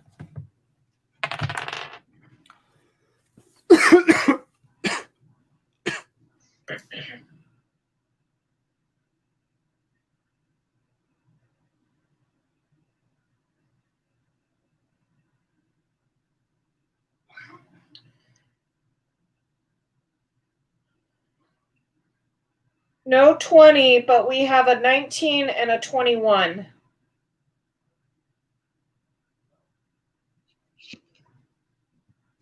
Arlene is 21, P Money is 19. All right, so we're going to flip a coin between Arlene and P Money, who've already both won something. So that's fine. That's fine. Actually, P Money did something Ruth did. All right, here we go. We've got the Space Jam coin. Arlene will be the good guys, the Looney Tunes, and P Money will be the Monstars, the bad guys. The cough is his version of a drum roll. Hilarious. That's pretty funny. All right, I'm not going to waste my time switching to the other camera. Here we go. I dropped it. It is the Looney Tunes. You win, Arlene. Congratulations. All right, so Captain Hilt said Shadows of the Empire is his favorite Star Wars book. I believe that is the tie-in with the video. There's a video game that was on the N64, and there was the video game, and then there was a book based on it. And I believe, correct me if I'm wrong, Captain Hills, but I remember being at my friend's house and watching his brother beat that game, playing through that Shadows of the Empire game. Yeah, I just save. I just save on shipping. Good point, General Grudge. All right, what's next? Book came first. Okay, but they were tied together. Like the book and the video game aren't exactly the same story, I don't think, for those. I could be wrong. I think there was a tie-in, but I think the book probably did come out first. But I think they did hype the tie-in quite a bit. Ooh, here we go. Because they even had figures and stuff come out for it. All right, so I'm switching to solo mode just for a second here. As we do a big giveaway, guys. This is a big one. You don't want to miss out on this one. This is a movie poster. Taken 2. This is actually from a theater. This is double-sided, guys. This is double-sided. You put this in front of a lit background. You know, you can put this on the wall, lit up, and that's going to shine through just like the movie theater. All right, that's the giveaway right now that we're going to be doing.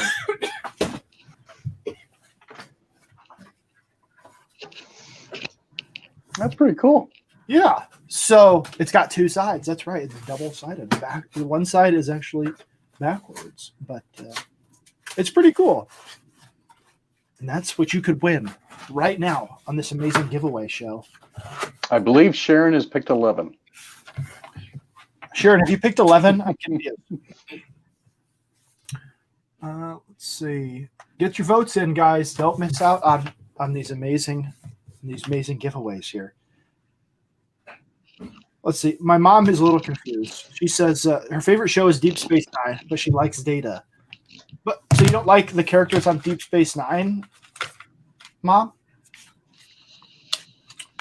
We're talking about Star Trek, of course. Sharon says she did indeed pick 11. And that 444, of course, goes with number 4. What about the Star Trek movies?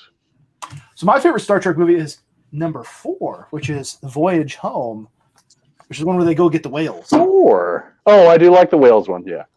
Yeah. I was like, it's an even number, so it's got to be a good one. Which one? Right. Oh, this is Chewbacca. That's Chewbacca? Yeah, we named him Chewbacca. Nice. My dog is somewhere. She was barking earlier. Becker444 says his favorite Star Trek is Star Trek 4 as well. That is nice. Yes, it's a good one. It's the one that I think that is most like the TV show in terms of like telling a story that is it's epic enough, right? They do a good job of making it feel epic, but it still seems like it's part of the show, like it's a good episode. Whereas like 3 always felt just sort of like a bridge between 2 and 4 to me. Yeah, I'd say Wrath of Khan's my favorite, but Voyage Home is really close second. Yeah, I think it's usually between those two. Although I do know some people that say 6, which I think it's okay, but I don't particularly think it's okay. I don't remember which one 6 was. I can't even tell you the plot. It's basically the one where at the beginning. Was that the one with Christopher Lloyd as a Klingon? No, that's 3. Oh, okay. One with Christopher Plummer as. Oh, Christopher Plummer as a Klingon. That's a Klingon. They assassinate some of the Klingons right in the okay. We did it. General Groach says, I hate Star Trek. Let's see. If we're trying to win Star Trek stuff, he's out. Well, you're trying to win a Taken 2 poster right now. Official movie poster. So get the numbers in. Yeah, get the numbers in. Taken 2. This is an official movie poster from the theater. This was actually hung in a theater, and people looked at it when they went to go see Taken 2. My mom says, which one has 7 of 9? That's Voyager. It's okay. You can like all 3 of them. Can be your favorite. You can like Deep Space Nine, and you can like Data, and you can like 7 of 9. That's fine too. P Money says he loves 6 the best. P Money, terrible. Undiscovered Country. Yes, that is number 6. I have most of the classic Star Trek movies right over there on the shelf. I bought them when a Blockbuster was going out of business. I had them in a VHS in a slipcase. I don't know what I did with it. But I don't have a VCR anymore, so it doesn't really matter. I have a VCR still, and we have some VHSs. It's one of the only ways you can watch Star Wars for real, if you yeah. But I have the DVD versions that have the Laserdisc scans on them. Mm-hmm. And that's a way that you can actually get them official or you could go online and you could get the despecialized editions. Yeah. Somebody took like an actual film print that would have been shown in the theater back then. They took that and they scanned it in 4K. So you can actually see it how it was seen in the theater in, 1976, 1977. When did 7? 7. Yeah. So Star Wars. Yeah, Star Wars is okay. I don't hate it. All right. That's enough. We have all of the numbers in. Let's roll that Z20 here. I don't know. My mom's confusing me now. Which movie with young Harrison Ford? American Graffiti? She says she likes a movie with young Harrison Ford. Could be American Graffiti or even Apocalypse Now. Yeah, he was in that, wasn't he? Briefly, yeah. Isn't he cut out though? Like, isn't most of his things like it's in the special edition, like the director's cut or something? The read. He's probably more in that. I think he's just got the one scene really in the regular edition, I think. We're dead. That's definitely a critical miss. If you were playing with a mean GM, you'd be dead.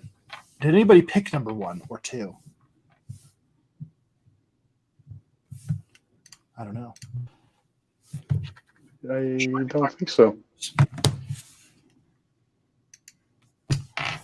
Let's see them scurry around to make the show a success. Thank you again. Yes, Lady Vixen is doing all kinds of wonderful stuff behind the scenes to make this show a success.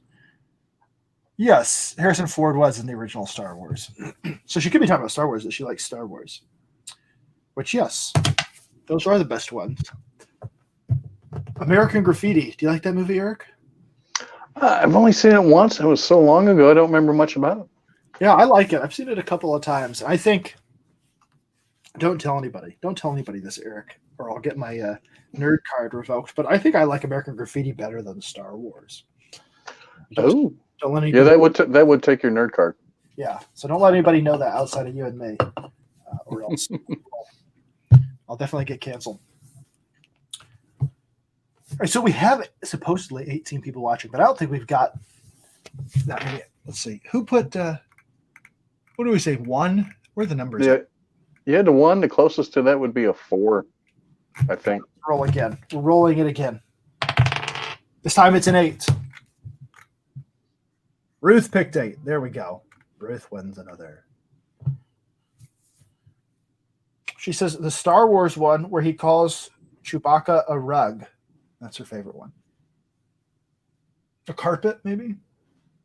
I guess that's the first one. I think Leia calls him that too. Yeah. Search for Spock is pretty good, OP Dog says. It's not terrible. See, there's this myth that, like Eric said earlier, right? That the odd numbered ones are all bad. But like when you talk about a bad Star Trek movie now, it's like they're still okay. Even 5, even the one where they go and they meet the, what does a god need with a starship? Excuse me, what does a god need with a starship? Even that one isn't terrible. I was disappointed in the Next Generation, the first movie. Yeah, they did because it just seemed like a extended episode. Right, Generations. Is that what I'm talking about? Yeah. Yeah, I don't really care for like the TNG movies. I don't know. They're not all that impressive. I need to write down that Ruth won the poster. Congratulations, Ruth, on winning that poster. I gave her all my pencils. I'll have to do it with my drawing pencil. Taken Ruth. 2. Yeah, Taken 2. That's right. Don't give away the Taken poster. All right, so we are now going to do a commission because I said we're going to do that next a while ago. So this is going to be a sketch card thing about that size of a character of your choice within reason. Don't be disappointed if it looks crappy because I'm not that great of an artist.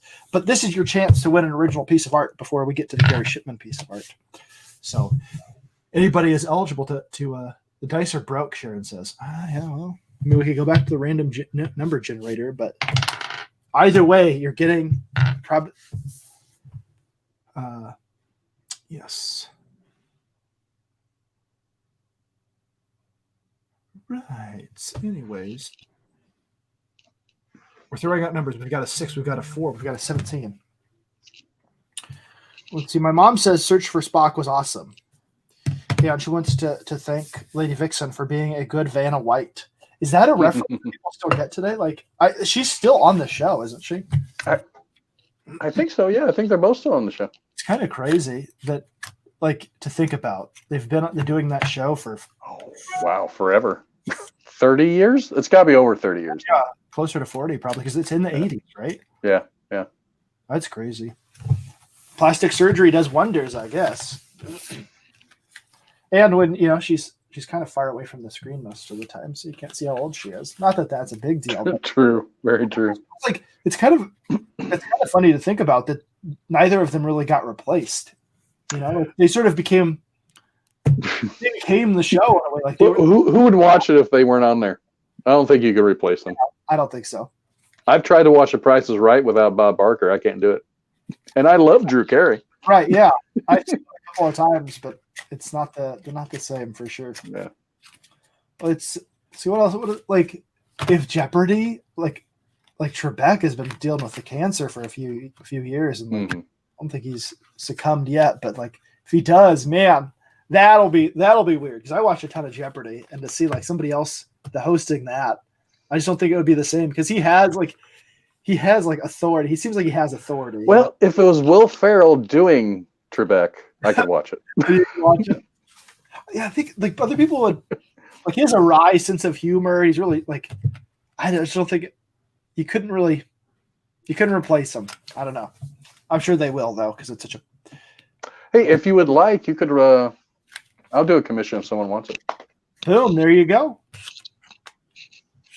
So the winner of this will get 2 commissions. Yeah, that works. Boom! I'll do 11 by 14. I think that's my sketch pad. 11 by 14. There you go. Whatever you want.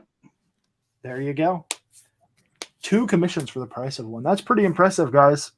You don't want to miss out on this. Share this out. Well, actually, don't share it out if you want, because then there's more people. Yeah, don't share it out. But share out the stream if you want to. Let's see. What are people saying? Marie says the network has tried to play Savannah several times, but Sajak always threatens to walk. Good for him. I like Sajak. I hear good stuff from him every once in a while. So let's see. Ruth said, Potts, yes. What does Jeff Potts say? What did he say? I missed it. Mike Miller in a tutu. There you go. Let's. I don't see it on my screen. Oh, there it is. There we go. Let's feature that comment. Yeah, no one can replace Alex Trebek, but Ruth says LeVar Burton is in the running to take over her Trebek. I could see that. I mean, LeVar, because of the whole reading Rainbow stuff, and he has people's respect, I think, because he's not really been known to be someone that has done a lot of wild things out there in Hollywood or really done much of at all. So I think he can do it, but he's not as I don't think. You gotta have that sense of humor because Trebek will absolutely make fun of people on that show sometimes, and it really he's really unique. Arlene says Trebek doesn't roll his eyes; he rolls his whole face. He is so unique. Rhaegar says LeVar is a crazy leftist. Kick Jeff Potts, he says. LeVar is too old. Yeah, I don't know. Maybe there's somebody out there that could replace Trebek, but it'd be tough. How much? Yeah, I don't know who could. How much money does Vanna White make for turning those letters? I'm sure it's a pretty penny.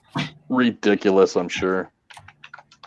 Norm Macdonald should take over for Trebek, General Grudge says. I would watch that.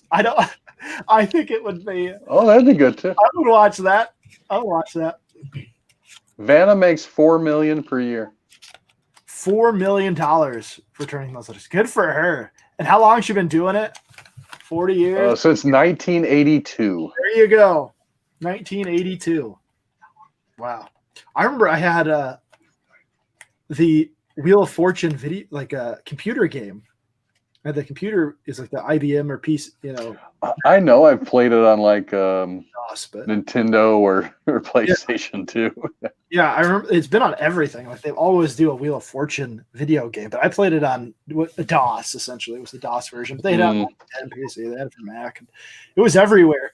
And I remember I always try to win a car and go on a trip and stuff. And then I tried to win all these prizes and be like, wait a second, these aren't real. And I turned the game. Mark Anthony had the board game. The board game? I didn't even know there was a Wheel of Fortune board game. I guess that makes sense. couldn't really do like at some point. I guess you knew all the puzzles on those old games, though. I remember like Yeah. so that wasn't any fun after that. I think Lady Vixen is cooking something. Maybe. Were you cooking something, Lady Vixen? What? Are you cooking something? Yes. I'm toasting something. Something. All right, in the toaster oven. All right, let's switch this to. Let's switch this to the camera here, and we'll roll the dice. This is for 2 commissions. Number 3. Did anyone pick 3?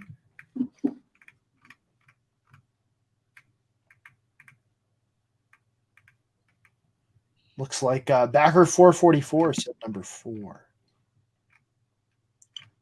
Your mom also said 3, I believe. Oh, my mom said 3?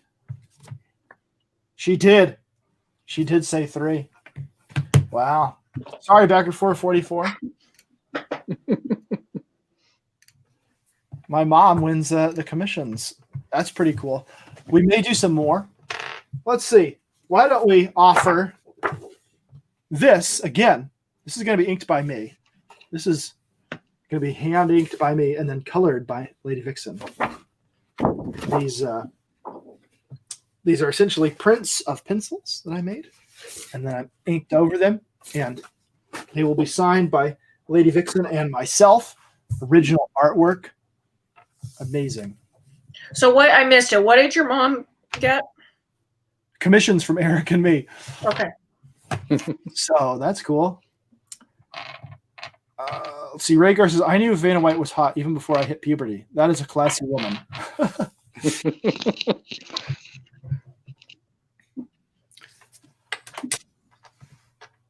All right. So let's see here. What else could we talk about? We've talked about a bunch of nerdy stuff. Comic books, Star Trek, Star Wars.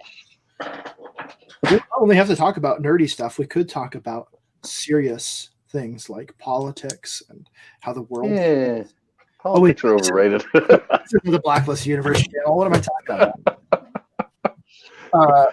When that first debate came on, I was like, where am I going to watch this? I was like, wait a minute, Mike's going to be streaming this. Let me go over there. Sure enough. Oh, man. I tuned into like a minute of that, and I was like, nope. Doesn't do me any good. I already know who I'm voting for. It's not going to change anything here. Let's see. Jiminy Cricket, welcome. Ooh, Jiminy comes in right at the end. Yeah, Jiminy, you've got chances to win stuff here still.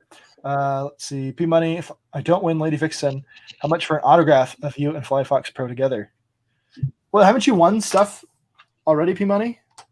Your wife has, I believe. Yeah.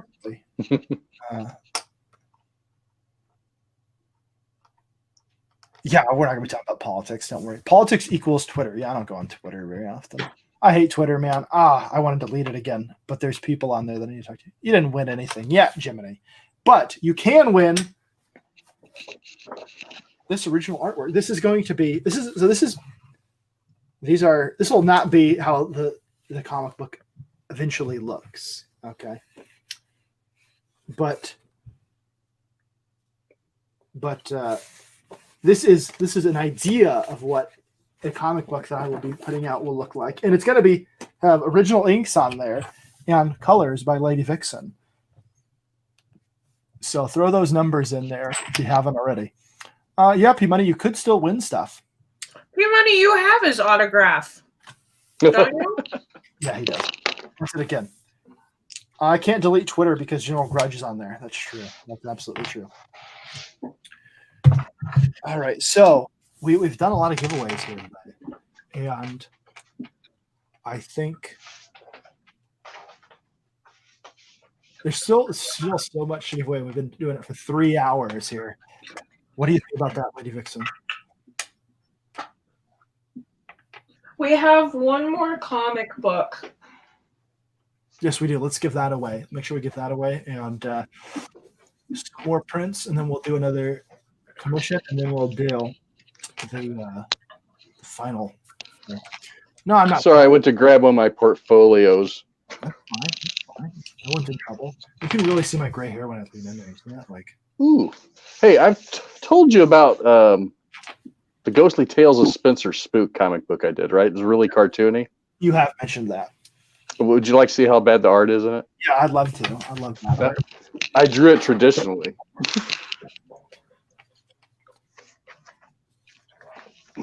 Let's see. Can you see that? They remind me of like cereal mascots. It was, it's a public. No, it's not public domain, but we knew the guy that was that owns the rights to it. He predates Spencer Casper by a few years. That's actually pretty cool looking. It was kind of neat. It was a cool story to do. It was really different from what I usually draw. So, and I drew it all traditionally, which I don't do a lot of anymore. That's why I have the pages. Yeah, that's pretty neat. All right, so let's see. General Grudge says, how much longer? I'm out of gas. All right, let's get through these. All right, I'm rolling it. We're giving it away. Here it is, number 8. Did anybody pick 8? Mark Antony has a 7. I think that's going to be the closest one here. Oh, let's see. I'm disqualifying Ruth. Just kidding. All right, Ruth won. Sorry, P Money, but Ruth won it. You're so close. Was anybody else pick 8? No, it didn't look like it. All right. Man, you were so close, Mark Anthony. All right, from now on, people who have won are no longer eligible. Let's get some other people. That's the rules. I'm making up the rules as we go along. Who won what? Ruth won it. Run what? One. Okay. All right, let's do throw up that next comic book when you get a chance. Jiminy says he picked 8 just now. Did he really? Did you put 8 up there? No. Just now, Just now. after you rolled. All right. Let's see. What do we got? And this one is a package deal. This comes with prints and the comic book. This is Tales from the Classroom. Go put those names up there. This is by like Rob Muerto, right? And some other people. This is actually pretty good. I liked this comic. I think I did a review of it at one point, or I talked about it. Oh, cool. It's a crowdfunded comic. It comes with a ton of prints. You guys win them all. I don't know, P Money. The household has like 3 things. You discuss that with Ruth and see what she thinks, and then we'll go with whatever Ruth says. We have. But if you guys didn't back this, this was one that was one of the better crowdfunded comics that I've gotten. This is one of the few ones where I felt like this was something I actually would have picked up at the comic book shop, and they accidentally sent.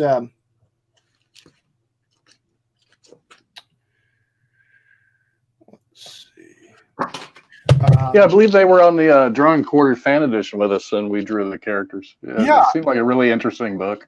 Yeah, it's really pretty good, and I think when the next one comes out, I'm excited for it. The artwork in this is really good. They were actually, I think this was going to be actually published by a company, and then it fell through. The deal fell through, and they had this ready to go. Basically, had the artwork done and everything ready to go, and they just it didn't work out with the publisher, so they had it from a few years ago, and they put it out in the crowdfunding, and it really was. It turned out to be pretty good and pretty interesting. It's about these monsters in a high school, and it's about what you think from that, but in a good way. So yeah, like I said, it felt like something I would have actually picked up at a comic book It was shop a fun one. and been satisfied with my purchase. So if you guys didn't get this is a definitely a good book to look out for the next one, and hopefully you get it too. So all right, everybody got their number in. I hope you dog throws up the number just as I say that. I'll wait a few more seconds and then we'll roll for that one. We'll roll for initiative, guys. And we'll determine. I was going to mention this earlier. So I actually have the Ghostbusters game, the Ghostbusters role-playing game, and I was thinking about running a game online. I never watch those game shows, but some people like them. So if people are interested in seeing maybe just a single, there might be just like single episode little tales that I run people through, and either people that want to join in on the game, and we set them up that way. It doesn't have to be something where people have to tune in every week for like to see these people just play Dungeons and Dragons, but a faster paced game from Ghostbusters. I think it will lend itself well to that. All right, I think everybody's got their numbers in. Let's see. Ghostbusters. There you go, Ghostbusters. That's awesome. Is that like a McFarlane toy? Or No, these are Hasbro. They came out this year, and I caught them on clearance for $5 each. Nice. All right. So yeah, P Money. I mean, Two-Face print, original art, and taken poster, and you get the digital commission. It has been a good night. Let's retire that. Tell the P Money clan until at least it gives some other people a shot here. All right. Let's throw it out there. Let's see. It's a 1. Did anyone pick 1? No. I'm gonna roll. Let's see. There's 22 people watching, so I got a 9. Looks like Mark Antony's the closest with that 7. Yep, Mark Antony wins. Congratulations, Mark Antony. You have won this lovely comic book and the prints that come with it. So they accidentally sent me 2 of these. That's why we had an extra for the giveaway. And apparently they had somebody distributing them for them. And that happened quite a bit as they sent out multiple copies to people. So they said, keep it, give it away to somebody. And that's what I did. So I gave it away to Mark Anthony. Do I have a favorite class that I'd like to play, or do you prefer to DM? I do not prefer to DM. I prefer to play. But you have to become a DM at some point, or you're not going to get people to play with it. It's way easier to just, if you want to actually play Dungeons and Dragons, to be the DM and organize the games yourself, because people don't want to do that. So I have become the DM over time. Now, do you have all the like a little? What am I thinking? Do you have like little houses and little? I want to those. I want to. I forget the company, but there's a company that makes really nice, like interchangeable tiles and things you can make that like. Do that. I want to do that eventually, but there's a guy on YouTube. It's Black Magic something who he'll show you how to make your own dungeon tiles and everything out of an insulation foam, the pink. Yeah, I want to do that because I think like that would be cool for the little guy when he gets old enough to play, is to have. It is so easy to do. You take this insulation foam and basically you cut it to whatever size, and you can draw the bricks on there with a pen or pencil, and then just roll some aluminum foil on it, paint it black, then dry brush it, and you're done. Right. Yeah, and then I think it's fun to paint I always like doing the miniatures, so I paint my characters. Do I have a favorite class? No, I like to switch up the classes. My thing is I like to be really unique with how I play my characters. So like rarely am I just going to go in with like a fighter and be like, and min-max it and like do a bunch of damage and all this stuff. I don't really care about that. I try to be unique and crazy with my build. So I've always played a different character in a different class every time I've played just a character and not DM'd. Hero Forge for miniatures. What's my favorite class? I do like Druid. I think there's a lot of fun you can play with Druid, and so I play Pathfinder. So it's Dungeons and Dragons 3.5 essentially. Arlene says my brother and his friends played Dungeons and Dragons in the cave near here, but they got hurt from time to time acting stuff out. See, that's pretty cool because you hear about that. You hear this. That sounds like that old Tom Hanks TV special about telling you not to play D&D. That's pretty cool that it actually was real. Doing it. Yeah, healer, need a res. All right, so we're going to give something else away. What else did I say? We're going to do another prints and then a commission, and then we have 6 more prints if you're going to do all the prints. Pick your favorite print you want to give away, and then we'll give away that, and then a commission, and then we'll give away the original art. So 3 more giveaways? Yes. So Lady Fixin will pick out a print to give away. That's all the comics, right? That we had, Lady Fixin? What? That's all the comics we had? Yeah, that's all the comics. Okay. All right. And then the stuff, the stuff that we don't give away is going to go in a pile for 500 subs. So Ooh, cool. Do you want me to pick, or do you want me to show and let the audience? you pick. Let me pick. Okay. I want them to see all the secret ones for next time. Yeah, if people are interested in Lady Vixen's saying, "Hurry up! She wants to go to bed." okay. Oh, here we go. Oh, There you go. Benedict Cumberbatch, Sherlock. Again, that's really cool. signed by Gary Shipman there, Lady Vixen? Yes. All right, it's signed by Gary Shipman. There. Oh, there it is. There's his signature. All right, guys, so go ahead and throw in for that. And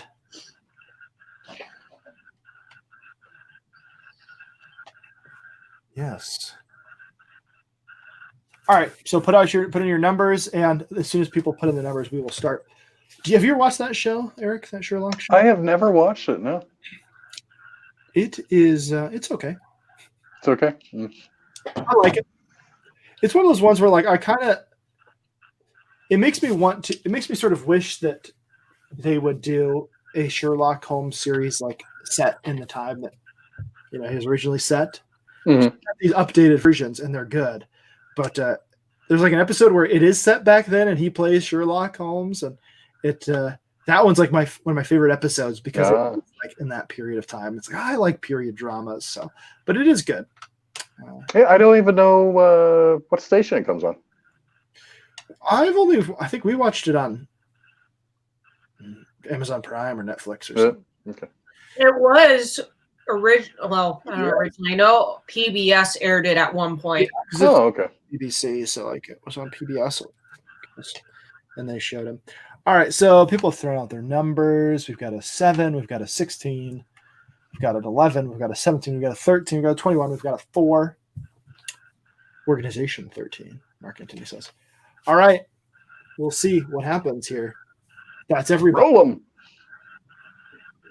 Get in your numbers. Jiminy Cricket, if you're still here, did you throw in a number? We'll wait a few more seconds as I throw this die around. Sherm says, it is not great all time, but it's okay most of the time. It's not great all of the time. All right. That's enough time. I've given everybody enough time. We have 13. Mark Antony. Congratulations. Solid work. It's 13. All right. This is the second round of a physical commission for me. My mom is ineligible this time. So speaking of that, did you see her text about So her commission request, I did see that. which you might want to let Eric know? Let Eric know. Yeah, congratulations, Mark Antony. What would she like? She would like a drawing of myself and my baby as Captain America. Okay. And I am to draw Lady Vixen with a violin. So Now, is little James going to be Bucky and you're Captain America, or both of you as Captain America? yeah, that's kind of cool. Let's let her. That would be pretty cool. So I don't know. I might, because it's my mom, it might just end up painting it because that'll be a lot easier for me to do than try to ink something. But, we'll see. We'll see. Plus, I mean, I can deliver that late, and she's not going to care as much. So again, guys, this is a commission. It'll be about this size, and it could be of any character you decide within reason. I'm not going to draw like Pinhead from Hellraiser or something. Would you draw Pinhead from Hellraiser, Eric? Yes, I would. Actually, I might have one over here on a sketch card right now. Creepy, man. Creeps me out. Let's see. I've got a ton of sketch cards here. I did a couple of Inktober's ago. I don't know if Pinhead was on here or if he's in my sketchbook. I've never seen that movie. Never intend to, but I did. I've never seen it either. I was just drawing horror characters one year for Inktober. Like, yeah, it all like it just looks. This is actually one of my favorite ones I did. Oh, Poltergeist. There you go. Yeah. It must be in the sketchbook.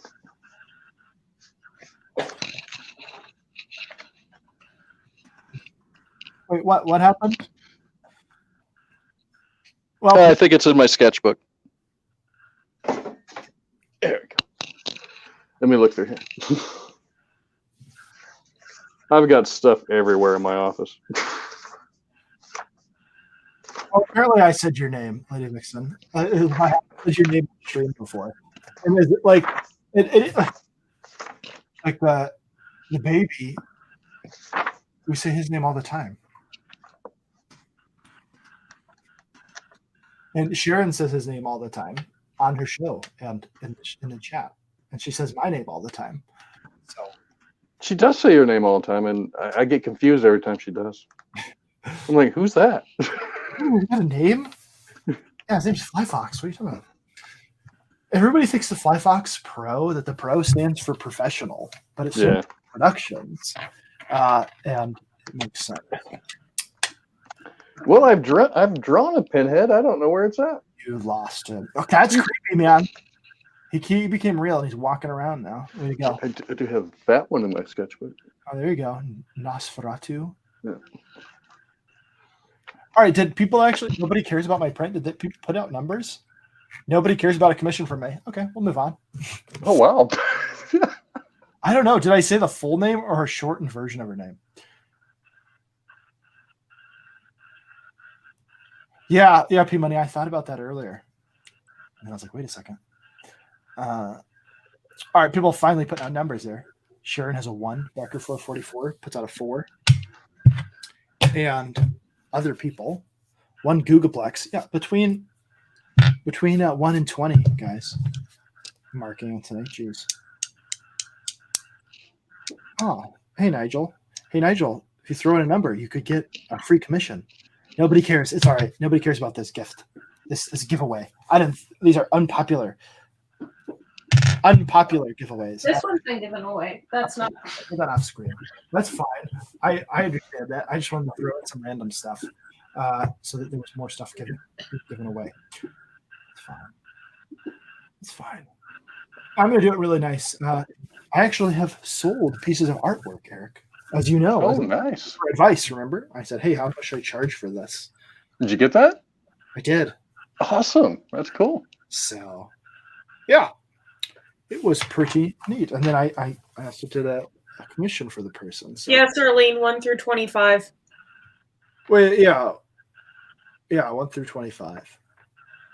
What did I say? 1 through 20? It's fine. It's okay. Oh, let's see. I think that's pretty much everybody. Wait, did Arlene put a number in? Yes, she did. It is 17. Did anybody say 17? Oh, GT. There you go, GT.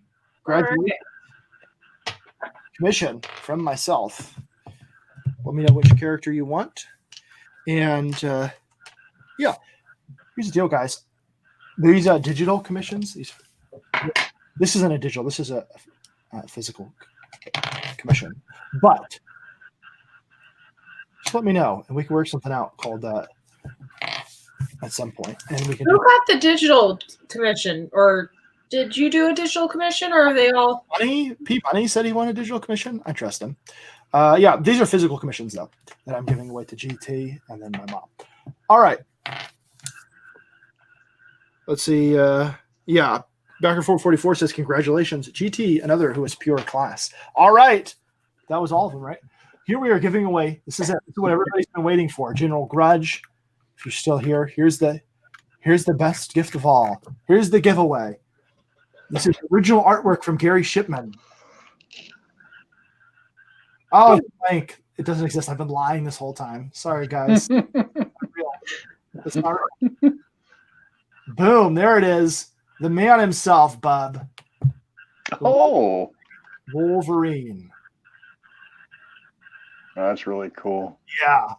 So Gary, when he sent me this stuff, he said, keep whatever you want and give away whatever you want. And I was like, I really wanted to just slip that into my, slip that out of the no. Yeah, for figuring out the island and Smoking Aces. We were gonna do more of those. It's all good. It's okay. The show's been crazy. I see a very Titan look to him. Yeah. It does. Yeah. It's like he was able to adapt that style to Yeah, it is. I That's agree. gorgeous. That is. It's like Gary's just he kills everything, man. He just he can do so many styles and do it well. Yeah. And I think that's what I was saying earlier when we had Gary on. I was talking about how like if he had just gone and drawn comic books, I don't think he would have the wide array of styles that he could do. Like maybe, but No, he would have probably fell into that rut. Just yeah. And he might have been an image founder though. right? You never know. He could be like the biggest person ever. You know, he does fantastic artwork and he has that Mhm. the chops, but like I don't know, there's just something amazing about all the different stuff he does. That's why, like, guys, if you hadn't gotten that sketchbook, like, get it. It's amazing. Like, I'm not even saying that lightly. Like, I was not disappointed with it at all. And if you weren't here for the beginning of the show when Gary showed up, go back and watch that part when he talks about his career and the things he did. Is really interesting. I loved hearing about all that. Yeah, he's a very interesting guy, is Gary. And well, Mark Anthony, you went on like a 13, and I just rolled a 17. So we don't, you know, the D20 does seem to favor low numbers, which that's why I don't use this one as much. Probably weighted wrong. No, it's not. You know, they make them. You can get them where it rolls like a 20 every time. Oh yeah. DM's up 20, you lose.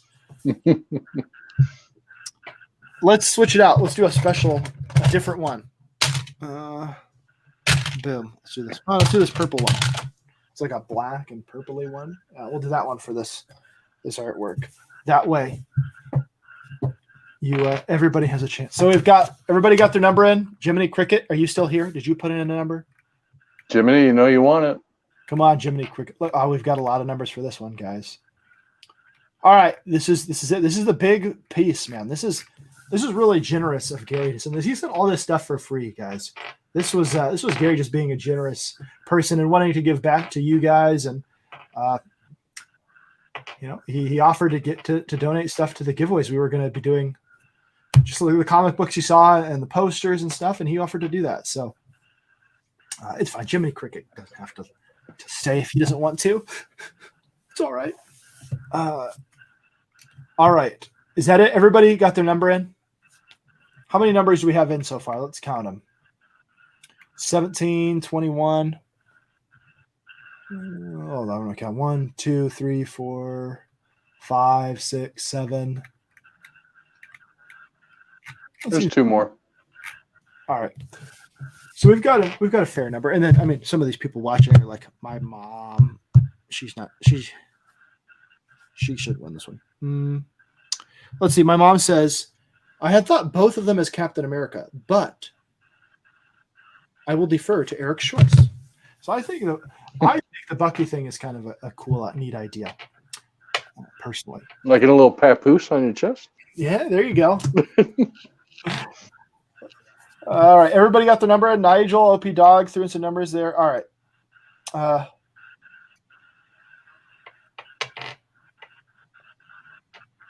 General Crush says he got one that rolls 15 every time. Use it.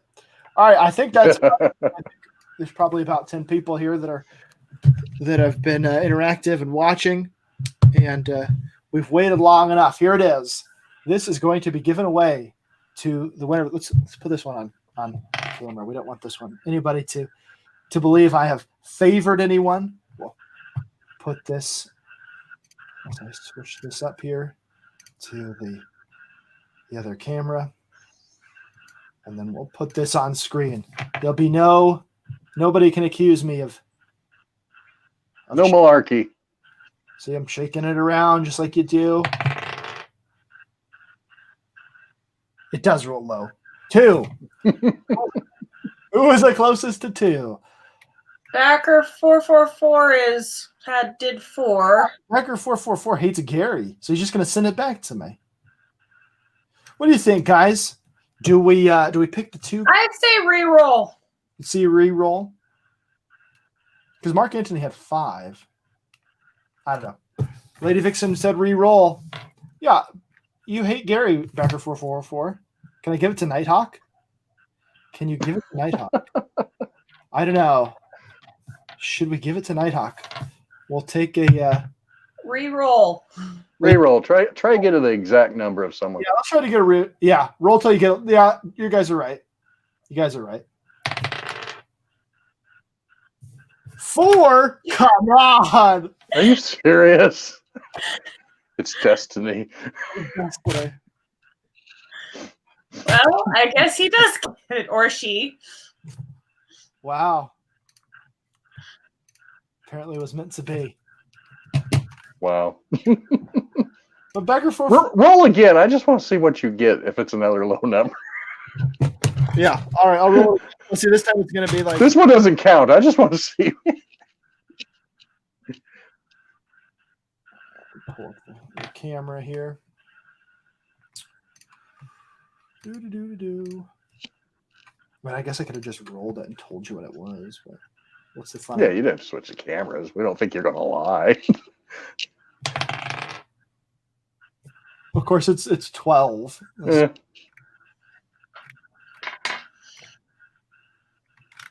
Well, so Dr. 444 says, please give all my winnings to Nighthawk. Will do. I mean, that you're Well, cool. Awesome. Just to verify, Backer 444, you have the original with color, an original Fly Fox page with colors, and you also had the Superman pair of prints. That seems about right. All right, so Backer 444 will be giving all of their stuff to Nighthawk Warrior. That is very generous. Congrats, Nighthawk. Congratulations. That's awesome. Thank you, Becker 444, for being so generous. P Money says God is being nice to Becker 444 to get him to convert. Could be. These dice were definitely made by the Clintons. So again, guys, there will be another giveaway at 500, and who knows? There might be more Gary Shipman art at that time. There might be other art I collect over time because it's going to take us a little bit to get to 500. I mean, that's just the bottom line. So there may be other original art. We'll see. There's other stuff we might be able to contact some people, get some stuff ready to go next time, and maybe we'll know. All right. Thanks, General Grudge, for sticking it out. Thanks everybody for watching. Thank you, Eric, for being on here for 3.5. Hey, happy to do it, man. Thanks for having me on. Yeah. So, any last words from anybody here on the panel today? No, just be nice to everybody. Yeah. What about you, Lady Vixen? Do you have anything to say? Nope. Did they ever answer? Did I say your full name or a shortened version? No, nobody ever answered. Not that it matters. I know before you did the shortened version of my name, but I'm not sure if you've ever done the full name. Like people, it's not hard to figure out people's names, especially when they've worked in video production. Like I say this all the time. Like anybody that wants to find out my name, I've worked in video production under my name. I'm on stuff under my name that has views on it. So Yeah, and then if you know his name, it's very easy to find my name. yeah. Oh no, everybody can see my name. I just realized that. It's like, I think people thought because a lot of people don't use their names, right? A lot of people don't, and And so like me being me doing comics for the past few years, I figured I had to use my name so people knew who I was. So when eventually my comic book comes out, it's going to say my real name. Just throwing that out there. So I don't know. At this point, it's just kind of funny to pretend like I don't want people to know my name. Jeff Potts says, here's a hint. My first name is Jeff. I think there's this rumor going around that my first name is Dan or Daniel or something. I don't know where this came from, but that's true. Nigel says his real name is Nigel George Smith III. Oh, that's cool. I think you're just trying to throw us all off. Could be. All right, John Potts. Backer 444 says, I also get to keep my anonymity. It's true. We almost found out who Backer 444 was, but now we won't because we're all sending it all to Nighthawk. Really, when your comic comes out, it's not going to be like Cecil or Tug. Cecil's not his real name. Oh. No, it's going to be good. So, of course, it's not going to be like them. Mark Anthony says, I angered Caesar and ran off with Cleopatra. Well, I mean, also you defended him. Friends, Romans, countrymen, lend me your ears. Right? I've come to bury Caesar, not to praise him. No word. All right, what do we think? Should we end it? Or should we keep going? Probably should end it. You probably should end it. Yeah. 10 o'clock here. Eric's further east than us. Yeah. Only 2 hours. That's not too bad. It So could it's 11, almost midnight here. Not bad. I'm usually up to 1 or 12, or 1 or 12, 1 or 2. All right, I'm counting backwards. Hey, time change next week for everybody, except if you don't live in those places. yeah, not for me. I always have to look it up. I think this is the last time we're doing it in Illinois. I think it's going to be the end of the daylight savings. Really? Yeah, and I work in Missouri, who will still honor daylight savings, so it's going to be great. Yeah, that'll be fun for you. Like, I remember this was neither here nor there, but like some guy. I remember I was listening to a sports radio program. The guy was complaining about like traveling to Arizona because he'd be like, "Oh, when I travel to Arizona, I never know what time it is." And I was like, "Wait, you're flying on a plane to a different state, and you're not looking up what time it is in that state? That sounds like a you problem." But I do feel bad for you because I mean you're living in one place and you're just driving over to Missouri to work, and you have to leave like an hour earlier or later than you would, or I don't even want to try to figure it out yet until it happens. Yeah, daylight savings time, terrible. If I ever get to go back to work, right now I only go 1 day a week, so I work from home the rest of the time. Arlene, you can contact me on Twitter or Facebook if you're friends with me there, or you can email me at flyfoxpro@gmail.com. So anybody that won tonight, if you aren't on Twitter or Facebook, which I think most of you are, contact me there. And we'll work out the details, or flyfoxpro@gmail.com. And write what you won, if possible. Remind me what you guys won. And also Lady Vixen has a master list of that. And then we'll be getting those sent out to you guys. I think some people have been saying thank you for doing this. No problem, guys. This is to get you guys excited about the channel and just to do something fun. This is about fun for me. I don't really care if this channel gets huge. Obviously, it's not ever going to get huge if I keep doing religious themed content and telling and making video essays about why video essays suck. The people who video essays aren't gonna watch that stuff. Backer 444 says, "Good night, everyone. Science bless." All right, that's it. Ending on that. Science bless, and for all you true believers, God bless. Adios. E = MC². Good night. End broadcast.